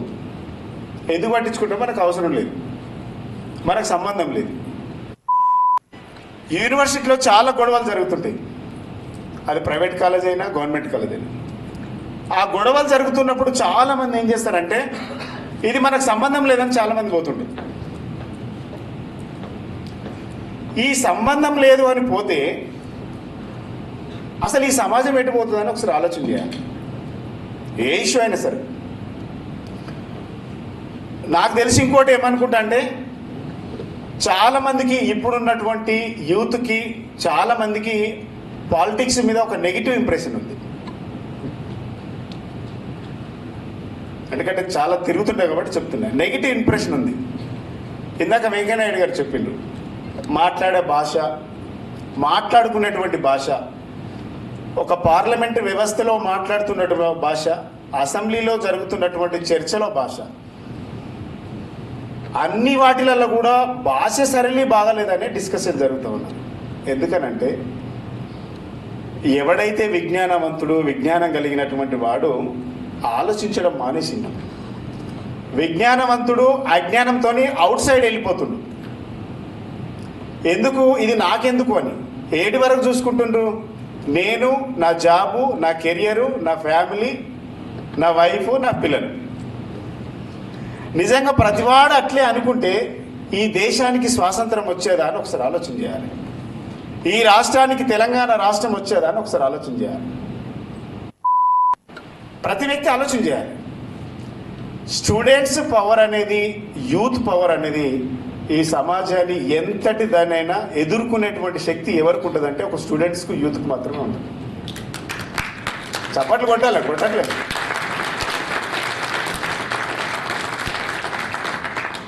విషయం ఏంటంటే మన పవర్ మనకు తెలుసలేదు.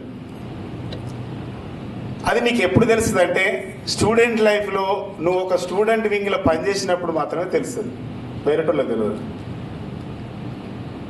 నువ్వు ధర్నా చేస్తే ఒక ఆర్టీసీ బస్ వస్తుంది, నువ్వు రాస్తారోక చేస్తే నీ హాస్టల్ మెస్ ఫీస్ తగ్గిపోతుంది, నువ్వు ఇంకొంచెం ముందుకెళ్ళి ముట్టడిస్తే నీ స్కాలర్షిప్లు పెరుగుతాయి. ఎక్కడ? ఓన్లీ స్టూడెంట్ లైఫ్లో ఉన్నప్పుడు మాత్రం చిన్న చిన్న పనులు. కానీ నువ్వు కనుక నడుము కడితే, ఒక నిర్ణయం తీసుకుంటే ఎంతమందినైనా మలిపేటువంటి శక్తి ఎవరికి ఉందంటే ఓన్లీ యూత్కి మాత్రమే ఉంది. అయితే యూత్ మాత్రము అటు టర్న్ అవ్వట్లేదు. అది ఎందుకో చాలా ఆలోచించాలి. ఇలా ఈ చర్చలల్లో, అసెంబ్లీలో, పార్లమెంటులలో చర్చ సరిగా జరుగుతలేదు, మాట్లాడతలేరు, సబ్జెక్టు లేదు, ఆబ్జెక్ట్ లేదు అని అంటే సబ్జెక్ట్ ఉన్న వాళ్ళందరూ పక్కతో పడుతున్నారు. ఇలా మీకు ఉండాలి. ఇలా స్వాతి గారు వచ్చింది ఫర్ ఎగ్జాంపుల్, ఈ రాష్ట్రానికి వచ్చి ఒక యూత్ పార్లమెంటరీ ప్రోగ్రాం పెట్టాలనేటువంటి ఒక దృఢమైన సంకల్పం ఏదైతుందో, ఇక్కడ ఉన్నటువంటి యూత్లో ఉన్నటువంటి చాలా మంది ఈరోజు మీరు పార్టిసిపేటర్గా ఉన్నారు.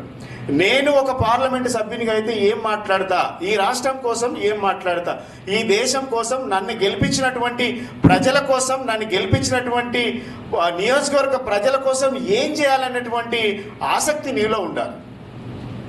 వాళ్ళు ఓట్లు వేసిండ్రు, ఆయన టికెట్ ఇచ్చిండు, బేకింగ్ 5 సంవత్సరాల తర్వాత ఏం చేయండి. ఈ సబ్జెక్టు లేకపోతే, ఈ సబ్జెక్టు ఉన్న వాళ్ళు కనుక పార్లమెంటుకి, అసెంబ్లీ కనుక వెళ్ళకపోతే ఇది రాబోయే కాలంలో చాలా ప్రమాదం.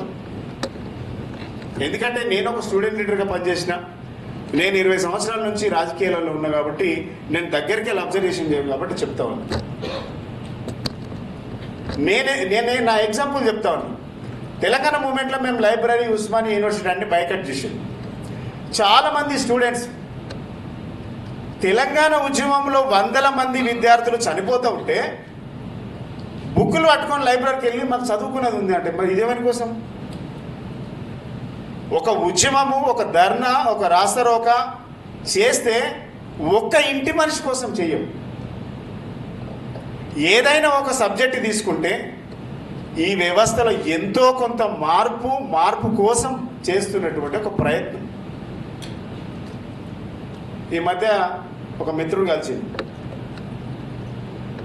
అన్న ఈ మధ్యలో మగవాళ్ళందరూ గుడికి ఎక్కువ వెళ్తుండ్రు, ఆడవాళ్ళందరూ జిమ్కి ఎక్కువ వెళ్తుండ్రు, ఏంది సమస్య పరిష్కారము? మరి మగవాళ్ళేమో గుడికి ఎక్కువ వెళ్తుండ్రు, జిమ్కి ఏమో ఆడవాళ్ళు ఎక్కుతుండ్రు, వెళ్తూ ఉన్నారు.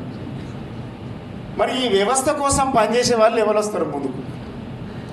ఎవరు రావాలి? మనం చిన్నప్పుడు చదువుకున్నాం నేటి బాలలో రేపటి పౌరులని. మరి చిన్నప్పుడు చదువుకున్నటువంటి చదువు ఏమైంది? ఓకే, ఇంజనీర్ కావాలి, సాఫ్ట్వేర్ కావాలి, డాక్టర్ కావాలి, లాయర్ కావాలి, అన్నీ కావాలి. కానీ ఎవరో ఒకరు లీడర్ కూడా కావాలి కదా. దాంట్లో నీవే ఎందుకు ఉండద్దు? నీ ప్రతిభ అనేది ఎందుకు చాటుకోవద్దు? నీ టాలెంట్ అనేది ఎందుకు ప్రూవ్ చేసుకోవద్దు? అది దానిపైన చర్చ జరగాలి. ఈ పార్లమెంటరీ వ్యవస్థలో భారతదేశంలో ఉన్నటువంటి పార్లమెంటరీ వ్యవస్థ ఈ యొక్క ప్రజాస్వామ్యమైనటువంటి ప్రజాస్వామ్యబద్ధంగా ఎన్నుకోబడినటువంటి ఈ పార్లమెంటరీ వ్యవస్థ ప్రపంచంలో ఏ దేశానికి లేనటువంటి సౌలభ్యం కేవలం భారతదేశంలో ఉన్నటువంటి భారత రాజ్యాంగానికి మాత్రమే ఉంది. గుర్తుపెట్టుకోవాలి. మిగిలినటువంటి అన్ని రాజ్యాంగాలను క్రోడీకరించి చదివి అధ్యయనం చేసి బాబాసాహెబ్ అంబేద్కర్ లాంటి వ్యక్తులు వీటిపైన బాగా అధ్యయనం చేసి ఈ భారతదేశంలో ఉన్నటువంటి ప్రజల కోసం ఒక ప్రజాస్వామిక భారతదేశంగా ఉండాలనేసి అన్ని క్రోడీకరించి రాయడం జరిగింది. ఈ పార్లమెంటరీ వ్యవస్థలో మాట్లాడే హక్కు, కొట్లాడే హక్కు, నిలదీసే హక్కు, అడుక్కునే హక్కు, ఈ స్వేచ్ఛ, సార్వభౌమాధికారం ఇవన్నీ కూడా భారత రాజ్యాంగంలో ఉన్నాయి. బహుశా ప్రపంచంలో ఏ దేశానికి లేనటువంటి ఫ్రీడమ్ ఎక్కడైనా ఉంది అని అంటే కేవలం భారతదేశంలో మాత్రమే ఉంది. అది ఎంతమందికి తెలుసు మనకు? వార్డు మెంబర్ స్థాయి నుంచి పార్లమెంట్ మెంబర్ స్థాయి వరకు భారత రాజ్యాంగం ఏదైతే చెప్పిందో దానికి అనుసంధానంగా నడుస్తూ ఉంది. ఒక గ్రామ సర్పంచ్ని ఎట్లా ఎన్నుకోవాలి, ఒక వార్డు మెంబర్ని ఎట్లా ఎన్నుకోవాలి, ఒక పార్లమెంట్ మెంబర్ని ఎట్లా ఎన్నుకోవాలి, ఈ పార్లమెంట్ మెంబర్లతో పాటు శాసన సభ్యులను, శాసన మండలి సభ్యులను ఎట్లా ఎన్నుకోవాలని చెప్పింది కేవలం భారత రాజ్యాంగం మాత్రమే. ఈ రాజ్యాంగంలో పొందుపరిచినటువంటి అనేక అంశాలపైన భారత రాజ్యాంగంలో ఇంకో గొప్ప మాట చెప్పగలదు. ఈ దేశంలో ఉన్నటువంటి అన్ని మత గ్రంథాలు భారత రాజ్యాంగం ముందు నిలబడవు, రాజ్యాంగానికి లోబడే ఉండాలని చెప్తారు. భారత రాజ్యాంగంకు ఉన్నటువంటి గొప్పతనం ఈ దేశంలో సరిహద్దులోనూ ఎట్లా పరిష్కారం చేయాలి సమస్యలు. ఈరోజు మీకు 3 టాపిక్లు ఉన్నాయనుకుంటా. ఒకటి human reservation bill, common civil code, Telangana రాష్ట్రం. ఈ 3 అంశాల మీద నేను ఒక మాట చెప్తాను. ఈరోజు యువత దేశ స్వాతంత్ర యుద్ధంలో, మహాసంగ్రామంలో యువత ముందుండడం వల్లే ఈ దేశానికి స్వాతంత్రం వచ్చింది. అది దేశ స్వాతంత్రమైన, వందే మాతరం ఉద్యమమైన, మన కళ్ళ ముందు జరిగినటువంటి తెలంగాణ ఉద్యమమైన కేవలం విద్యార్థి యువకులు ముందుండడం వల్లనే ఇవి సాధ్యమైన సంగతి గుర్తుపెట్టుకోవాలి.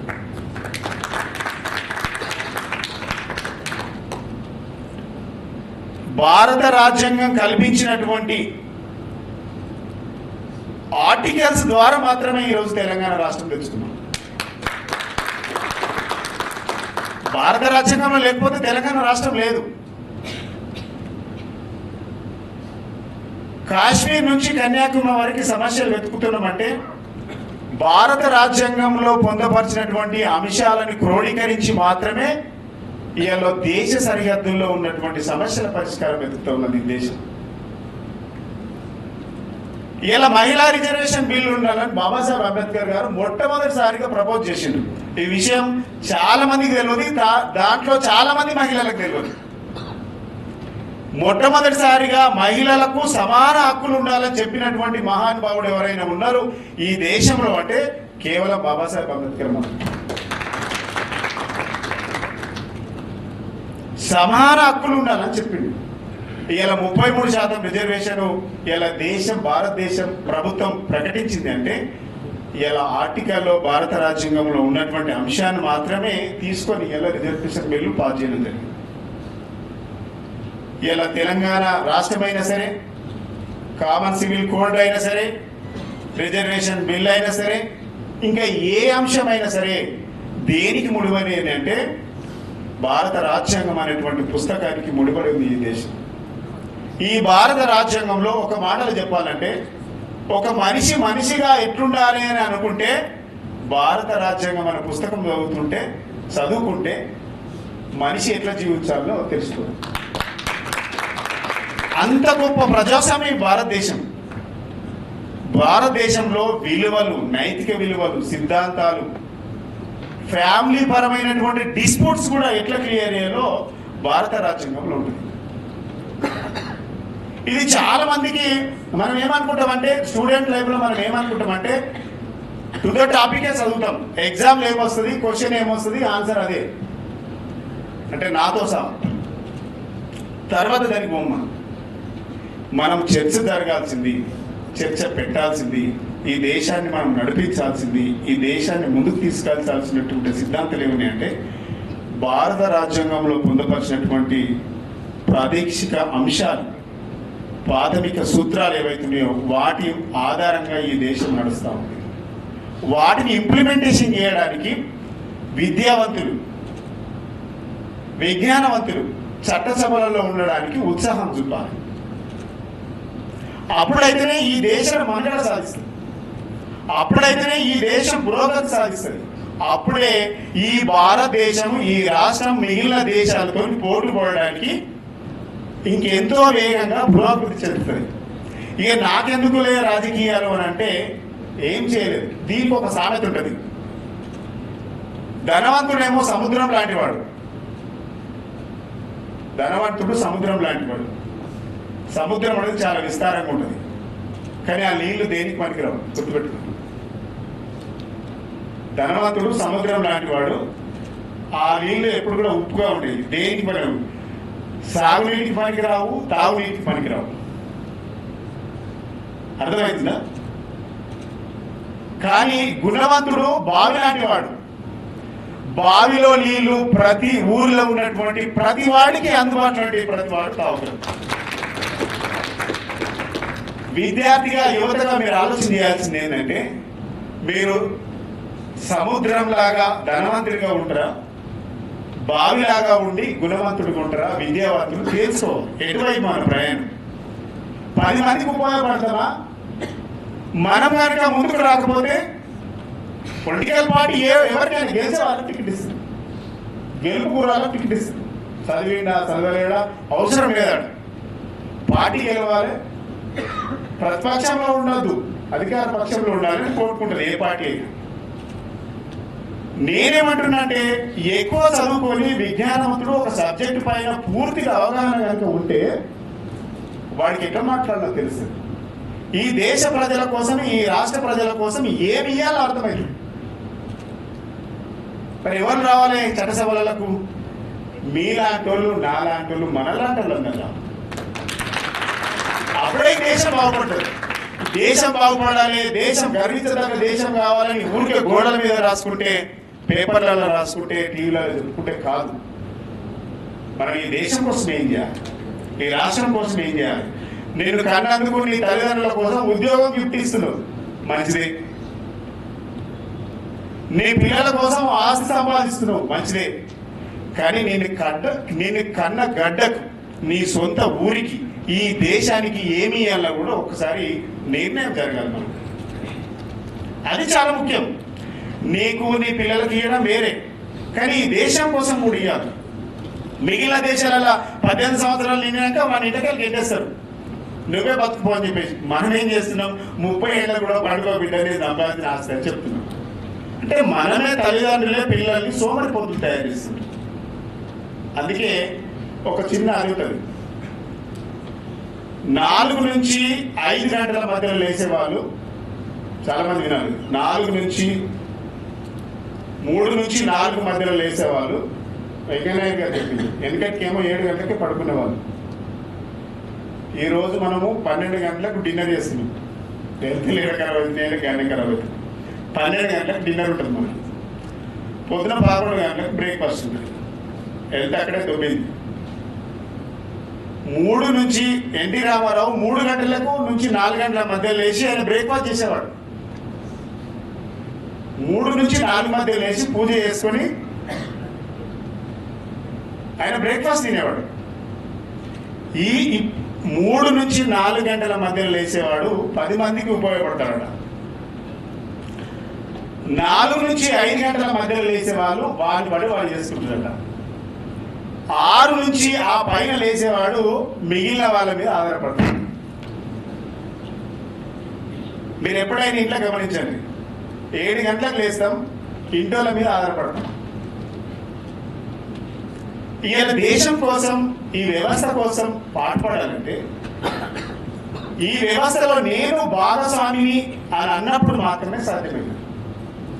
ఈ దేశంతో, రాష్ట్రంతో, ప్రభుత్వంతో, పాలకులతో నాకేం సంబంధం లేదన్నప్పుడు దేని గురించి మాట్లాడుకోవాల్సినటువంటి అవసరం లేదు, చర్చ లేదు. అంటే మనం ఆలోచన చేయాలి. 10 మందికి ఉపయోగపడి, మీరు వీడికి వచ్చింది కాబట్టి చెప్తాను, 10 మందికి ఉపయోగపడాలంటే మనం ఏ టైంకి లేవాలి? నీకు నీవుగా సరదాగా బతకాలంటే ఏ టైంకి లేవాలి? లేదు, నేను ఎప్పుడు ఇంట్లో మా ఆవిడ మీద లేకుండా మా ఆయన మీదనే, ఫ్యామిలీ మీదనే ఆధారపడాలంటే ఎప్పుడు లేవాలంటే చాలా క్లియర్ సిద్ధాంతం. మీరు ఎప్పుడైనా చూడండి, లేట్ లేచిన వాడు ఎప్పటికి కూడా వాడి breakfast late, lunch late, dinner late, వాడి ప్రోగ్రామే లేటు. అంటే లైఫ్ అనేది బిజీ కంటే గజిబిజి ఎక్కువైంది. ఈ వ్యవస్థ నుంచి మనలాంటి వాళ్ళు రావాలి. ఈ పార్లమెంటరీ వ్యవస్థలో మీలాంటి వాళ్ళు గొంతు వినపడాలి. ఈ దేశం కోసం, ఈ రాష్ట్రం కోసం, ఈ ప్రజాస్వామ్యం కోసం, ప్రజాస్వామ్యంలో ఉన్నటువంటి విలువల కోసం, సిద్ధాంతాల కోసం, విలువలు సిద్ధాంతాలతో కూడినటువంటి రాజకీయాలలో యువత ముందుండాలనేది నేను మీ అందరికీ కూడా అప్పీల్ చేస్తాను.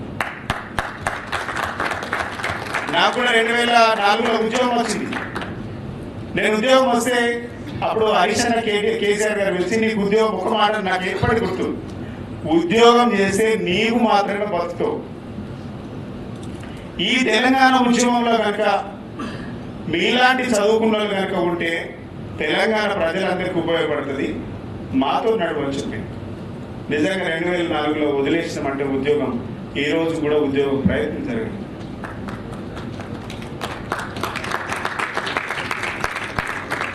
అంటే ఎక్కడ ఏం జరుగుతుందో తెలియదు. ఎప్పుడు మనం చాలా మంది నిరాశతోని, నిస్పృహలతో ఉంటుంది. అప్పుడే డిప్రెషన్కి వెళ్ళిపోతాం. డిప్రెషన్కి వెళ్ళాల్సినటువంటి అవసరం లేదు. మన నిర్ణయాలలో గొప్ప కమిట్మెంట్గా తీసుకోవాలి. ఆ విధంగా ముందుకెళ్ళేందుకైతేనే డెఫినెట్గా సక్సెస్ అవుతాం. మీరందరూ కూడా ఆలోచన చేయాలి.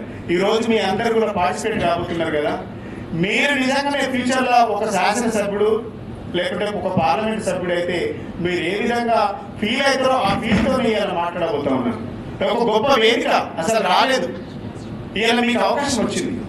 అంటే మీరు ఏదైనా ఫీల్తో చేయాలి, ఒక ప్యాషన్ కొద్ది చేయాలి. ఫీల్తో, ప్యాషన్తో చేసినప్పుడు మాత్రమే సక్సెస్ అవుతారు. చాలా మంది సక్సెస్ అవ్వడానికి కారణం ఏంటంటే వాళ్ళు కమిట్మెంట్తో, ఫీల్తో, ప్యాషన్తో చేస్తారు కాబట్టే వాళ్ళు సక్సెస్లో ముందున్నారు. మనం చేసుడుతోని, అనుమానంతోని, నిరాశతోని, నిస్పృహలతోని ఇది అవుతుందా, ఇది పోతుందా, ఇది చేస్తామా అనేటువంటి నెగిటివిటీతో పోయిందనుకో ఎప్పుడు కూడా సక్సెస్ కాలేదు. ఏదైనా స్పిరిట్ తీసుకోవాల్సినటువంటి స్ఫూర్తిగా తీసుకునేటువంటి మనస్తత్వం మనం కలిగి ఉండాలి. అప్పుడు మాత్రమే మన జీవితంలో సక్సెస్. కాబట్టి రాబోయే కాలంలో విద్యార్థి యువకులు మేధావులు అందరూ కూడా పార్లమెంటరీ వ్యవస్థకి రావాలి, అసెంబ్లీకి వ్యవస్థకు రావాలి, ఈ రాష్ట్రాన్ని కాపాడుకోవాలి, ఈ దేశాన్ని కాపాడుకోవాలి.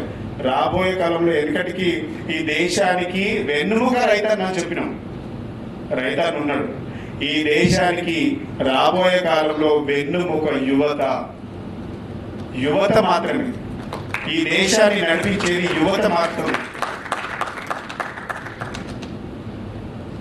కాబట్టి మీ అందరికీ ఇంత మంచి వేదిక ఇచ్చినటువంటి స్వాతి చంద్రశేఖర్ గారికి, అదేవిధంగా యూనివర్సిటీ వీసీ గారికి నేను మనస్ఫూర్తిగా ధన్యవాదాలు, కృతజ్ఞతలు తెలియజేస్తూ జై తెలంగాణ, జై Bharat. Thank you very much, Dr. Srinivasan. Now it's time to felicitate Dr. K. Lakshman Garu on the occasion. Senior journalist Dr. Ramchandramurthy Garu will felicitate Dr. K. Lakshman Garu, Member of the Parliament, Rajya Sabha. Thank you for being here, sir, in spite of your busy schedule and inspiring the youth. Now I request Dr. Lakshman Garu. Now I request Dr. Lakshman Garu to felicitate Dr. Ramchandramurthy Garu, the senior journalist.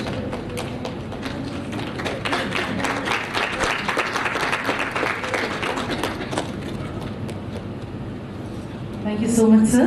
We once again thank you from the bottom of our heart for gracing the occasion.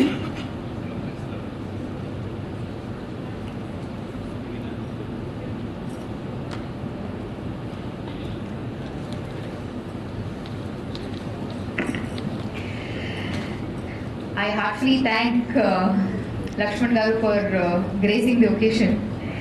నేను చెప్పిన తర్వాత sir చెప్పింది ఒకటే, అరే చేద్దాం, బాగా చేద్దామని. And I heartily thank you. Thank you so much sir.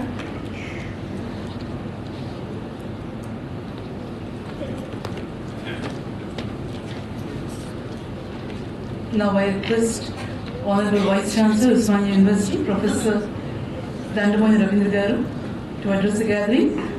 28th Vice Chancellor of 100-plus-year-old University, Dr. Ravindra Garu. Correction, 25th Vice Chancellor. అందరికీ నమస్కారం. పొలిటీషియన్స్ మాట్లాడిన తర్వాత leaders, not followers. Like just now our experience the Laxman garu, doctor Srinivas గారు and the Ramachandramurthy గారు. Also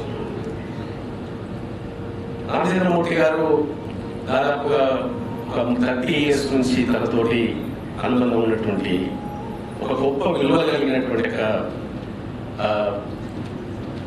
ఎడిటర్గా, జర్నలిస్ట్గా ఉన్నటువంటి వ్యక్తి. నేను అత్యధికంగా బాగా గౌరవించేటువంటి వ్యక్తులలో రామచంద్రమూర్తి గారు.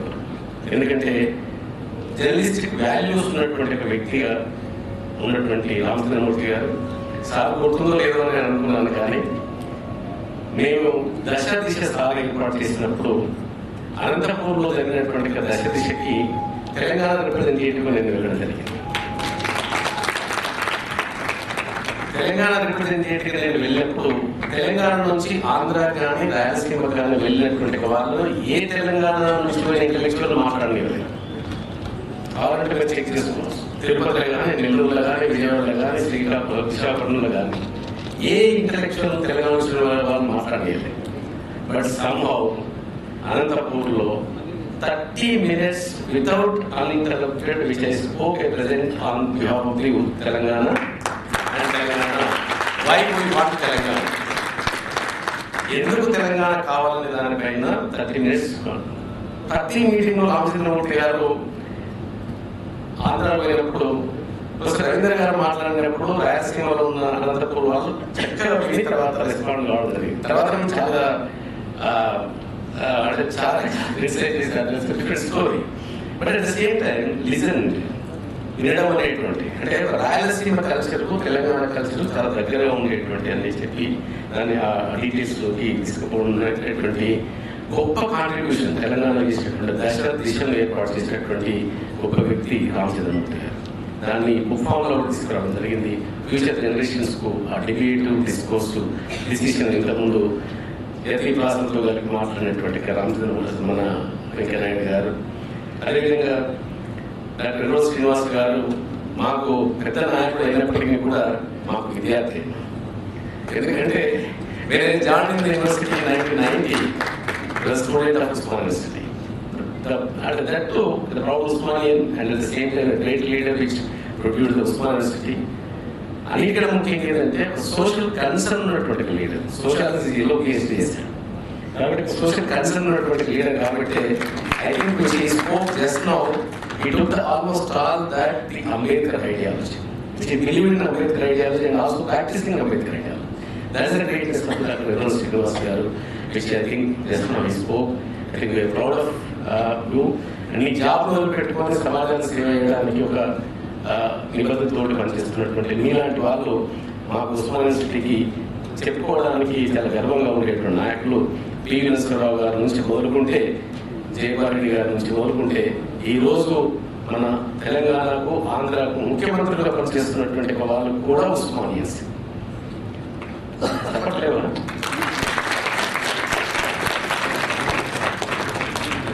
సో అలాంటి ఉస్మానియా యూనివర్సిటీ ఒక డైనమిక్ యూనివర్సిటీకి స్వాతి చంద్రశేఖర్ గారు వచ్చి రామచంద్రమూర్తి గారు ఒక మాట చెప్పారు. స్వాతి చంద్రశేఖర్ గారు ఇక్కడ బెంగళూరు నుంచి వస్తున్నారు, ఈ యూత్ పార్లమెంట్ కండక్ట్ చేస్తున్నారు.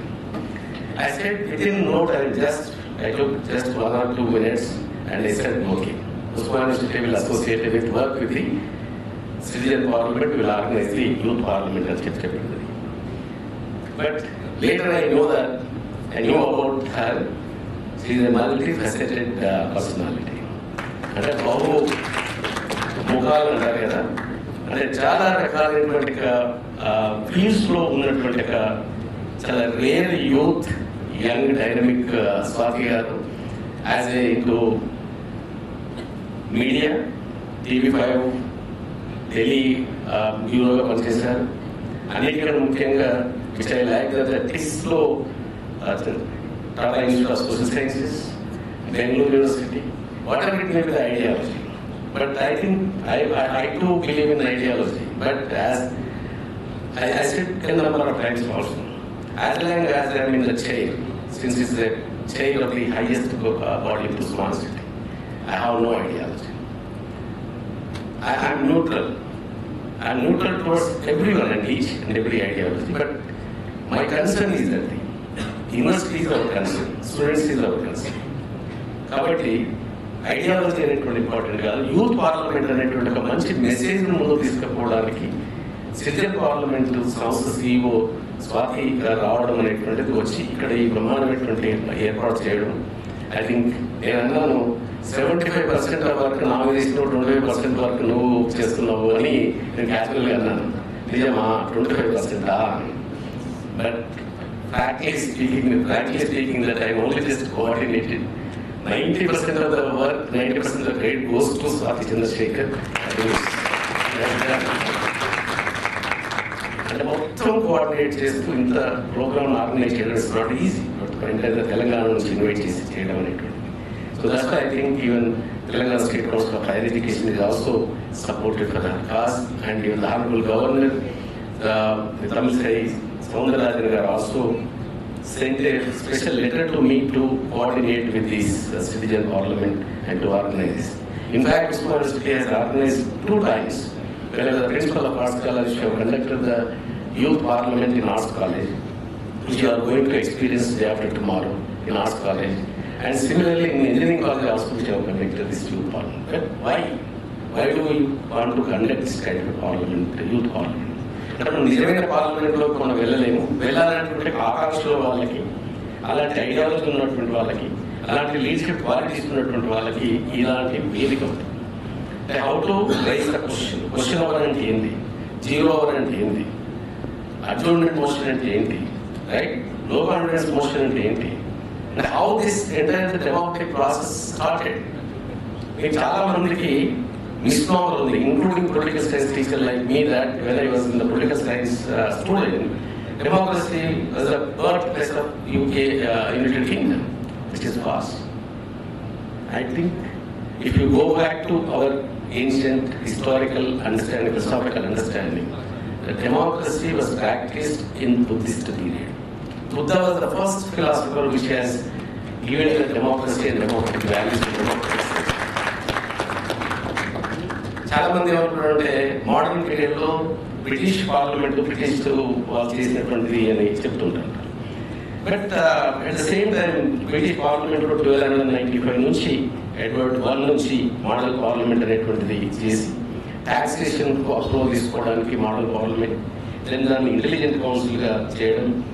Most of the people believe that the last అనేటువంటి ఒక డివైన్ అనేటువంటి, అంటే దేవుడు ఇచ్చినటువంటి శాసనాలుగా భావించేటువంటి పరిస్థితిలో ఉండేటువంటి వాటి నుంచి ఒక great national council, national legislative అసెంబ్లీగా మారినటువంటి ఎవల్యూషన్ మనకు బ్రిటిష్లో కనబడుతుంది. అదే బ్రిటిషర్స్ ఇండియాను పరిపాలించినటువంటి ఇండియాలో కూడా మీకు I think regulating act of 1778 I think most of the democratic kind of institutions which established by the Britishers, there is no doubt about it. But the concept of democracy which was born in India, ప్రాక్టీసింగ్కి ఇప్పుడు చూసినట్లయితే మనకు Pitt's India act కావచ్చు, charter India acts కావచ్చు, particular government of India act 1857 తర్వాత, సిపాయి mutiny తర్వాత first government of India act 1858లో వచ్చిన తర్వాత 1909, 1919, 1935 which was the base for this institutional functioning of the parliament. So ఇవి రావడానికి, వీటి కారణానికి ప్రధానంగా ఒక బేస్ను ఏర్పాటు చేసుకున్నటువంటివి ఏవైతే ఉన్నాయో వాటిపైన భారతదేశానికి స్వాతంత్రం ఇచ్చేటువంటి సమయంలో విన్స్టన్ చర్చిల్ మాట్లాడినటువంటి ఒక మాటలను మనం గుర్తు చేసుకోవాలి. అంటే భారతదేశం అనేటువంటి దేశానికి చదువు లేనటువంటి వాళ్ళు, నిరక్షరాస్యులు, వీళ్ళకు డెమోక్రటిక్ అండర్స్టాండింగ్ లేనటువంటి వాళ్ళు, వీళ్ళకి స్వాతంత్రం ఇస్తే కుక్కలు చెప్పిన విస్తారం అవుతుందని చెప్పి కామెంట్ చేసినటువంటి Winston Churchill, I think now he has to listen. Now British parliament which are conducting this procedures, Venkaiah Naidu garu ఉండుంటే బాగుండేది. బ్రిటిష్ పార్లమెంట్ కంటే చాలా మెరుగైన పద్ధతిలో భారతదేశంలో పార్లమెంటరీ ప్రొసీడింగ్స్ జరుగుతూ ఉంటాయి. Now they have to learn from this. చాలా మంది అనుకుంటారు బ్రిటిష్ వాళ్ళు భారతదేశాన్ని పరిపాలించారు. Now I think India got the opportunity to rule the Britishers. Yes, our man is now ruling the Britishers, the prime minister.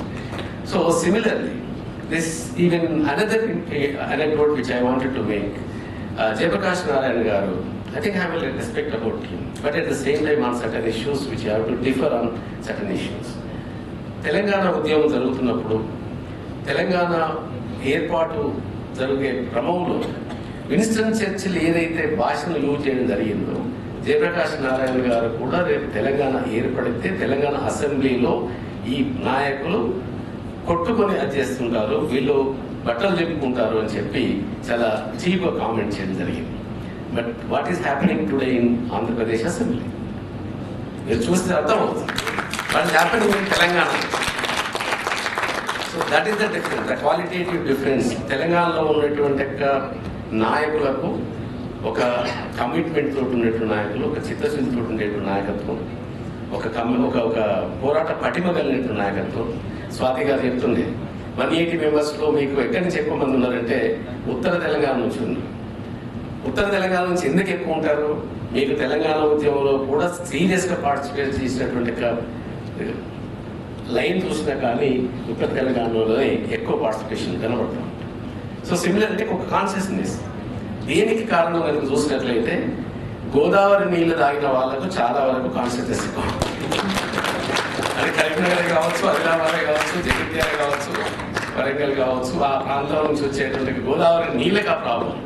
ఉస్మానియాల గాలికి ఏ విధమైన ప్రభావం ఉంటుందో గోదావరి నీళ్ళకు కూడా అదే ప్రభావం ఉంటుంది. కాబట్టి ఎక్కువ మంది ఉత్తర తెలంగాణ నుంచి ఇంట్లో పార్టిసిపేట్ చేస్తున్నందుకు ముఖ్యంగా అప్రిషియేటింగ్ దట్. ఐ థింక్ ఫ్యూచర్లో మీరు చాలా కమిట్మెంట్ తోటి ఉండేటువంటి వాళ్ళు, కన్విక్షన్ తోటి ఉండేటువంటి వాళ్ళు, ఒక నాయకత్వం లక్షణాలను ఏర్పాటు చేసుకున్నటువంటి వాళ్ళు. నాయకత్వం అనేటువంటిది ఈజీగా రాదు. I think which have to learn, read historical understanding, otherwise you will not become a leader. ఒక హిస్టారికల్ పర్సెప్షన్ ఉండాలి. What is happening, what was happened in the history, అవి తెలుసుకున్నప్పుడే I think that fruitful discussion జరిగేటువంటి అవకాశం ఉంది. నిన్న మొన్న కాక పార్లమెంట్లో పాస్ అయినటువంటి ఒక విమెన్స్ బిల్ ఏదైతే ఉందో 2007-2008లో దీనిపైన డిబేట్ జరిగింది, యూపీఏ డిబేట్ జరిగినప్పుడు ఎస్పీ పార్టీ ఒక ప్రపోజల్ పెట్టింది, రిజర్వేషన్ ఉండాలి. At that point of time I have written a letter and article రాసినప్పుడు రామచంద్రమూర్తి గారు పబ్లిష్ చేశారు. సంఖ్యలో when I said I am doing a youth parliament, Arey, 20 days, where will you stay? What will you do? How will you function? Take my office. He was so generous in supporting me from day one, every minute, every second. I still remember last couple of days, there were some issues between where exactly to do the inaugural session because we had to do it in the city center. So I went and gave him another proposal of this is the hall, probably how can we work out between this because the hall was not free. He said I will leave Hyderabad for next at least 10 days because every day this female is coming with a new proposal, but still after every proposal that I kept in front of him, he took just 1 hour and sorted things out for me. So this event is not just event of citizen, this event is not just, the credit is not for Swati Chandrasekhar. This event is a united event of MSCO and Mana Krishna Garu from Andhra Jyoti, of course Ramchandramurthy Garu, Osmania University, though I don't even have to thank, I guess. The relationship has grown beyond that, and of course even the Erala Srinivas Garu. This is the conversations, the whole working journey has been more of a community relationship, a family relationship, and I request Honorable VC to please felicitate Erala Srinivas Garu with a small memento and Pochampalli Shalu.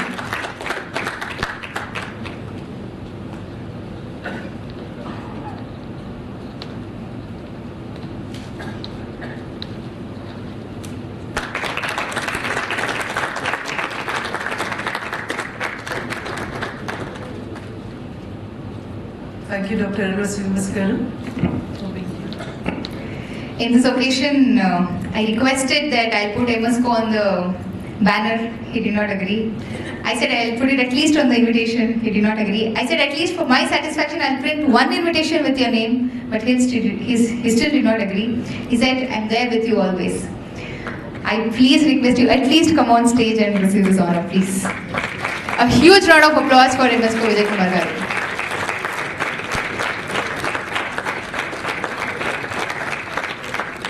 I'm sure a lot of people of Telangana are very familiar with MSCO Books Publishing. So it's one of the oldest publishing houses of Telangana, and he is the chairman of MSCO Publishing House, MSCO Vijay Kumar Garu. Okay, please.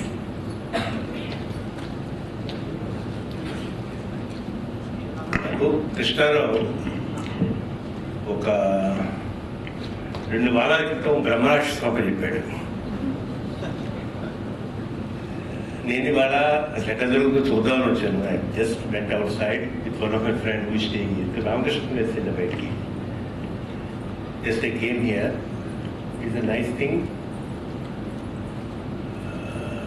నేను రామచంద్రమూర్తి గారు ఎప్పుడు ఓ మాట అనుకుంటాం, మన సమాజం ప్రశ్నించే లక్షణాన్ని, మన సమాజం చర్చించే లక్షణాన్ని, మన సమాజం సమాధానపరుచుకునే లక్షణాన్ని, 3 లక్షణాన్ని కోల్పోతుంది.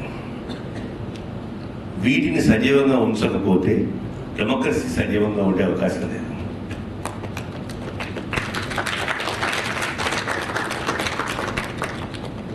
మనకి నచ్చని దానితో కలిసి కూడా జీవించటం చేత కాకపోతే మనకు అక్షరాస్యతే కాదు, విద్యకు కూడా అర్థం లేదు. ఈ 2 మాటల్ని ఈ సమావేశాలు ముందుకు తీసుకెళ్తాయని భావిస్తూ సెలవు.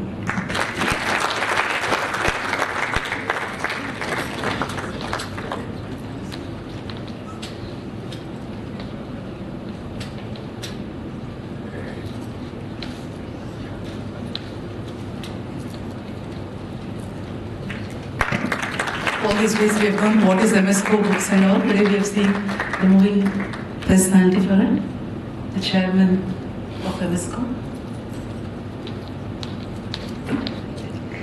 I don't think this is a forum to actually thank co-organizers, but this is not, I'm not thanking them. I'm expressing my gratitude, my sense of humble submission to Honorable Vice Chancellor Osmania University. Please consider this small token of gratitude from my end.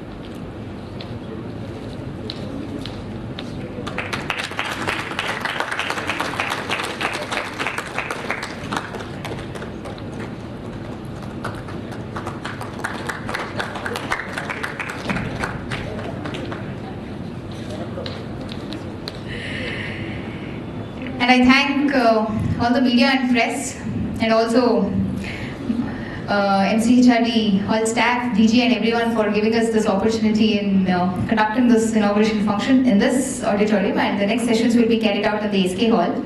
I want to thank Madam Suma Garu for comparing the show. I understand as a host, as a TV host, as a comparer, how important a comparer is and what value he or she can add to the whole of the event. So thank you, madam. Please.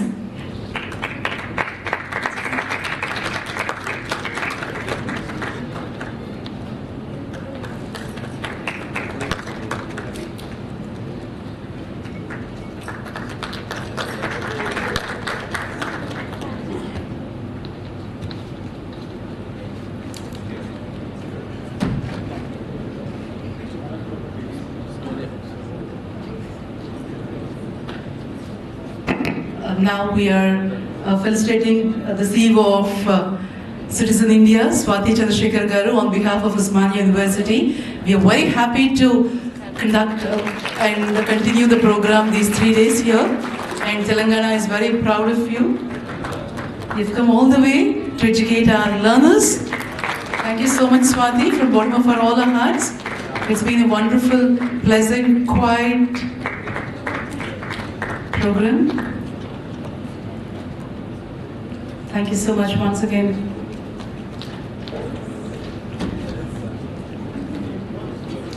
With this, we'll draw the curtains. Thank you so much. Yeah. We have lunch after this. After lunch, we'll start the parliamentary proceedings in SK Hall. Anyways, I'm there. It's in SK Hall. So thank you one and all. We'll break for lunch. Yes, it's 2:30. Thank you.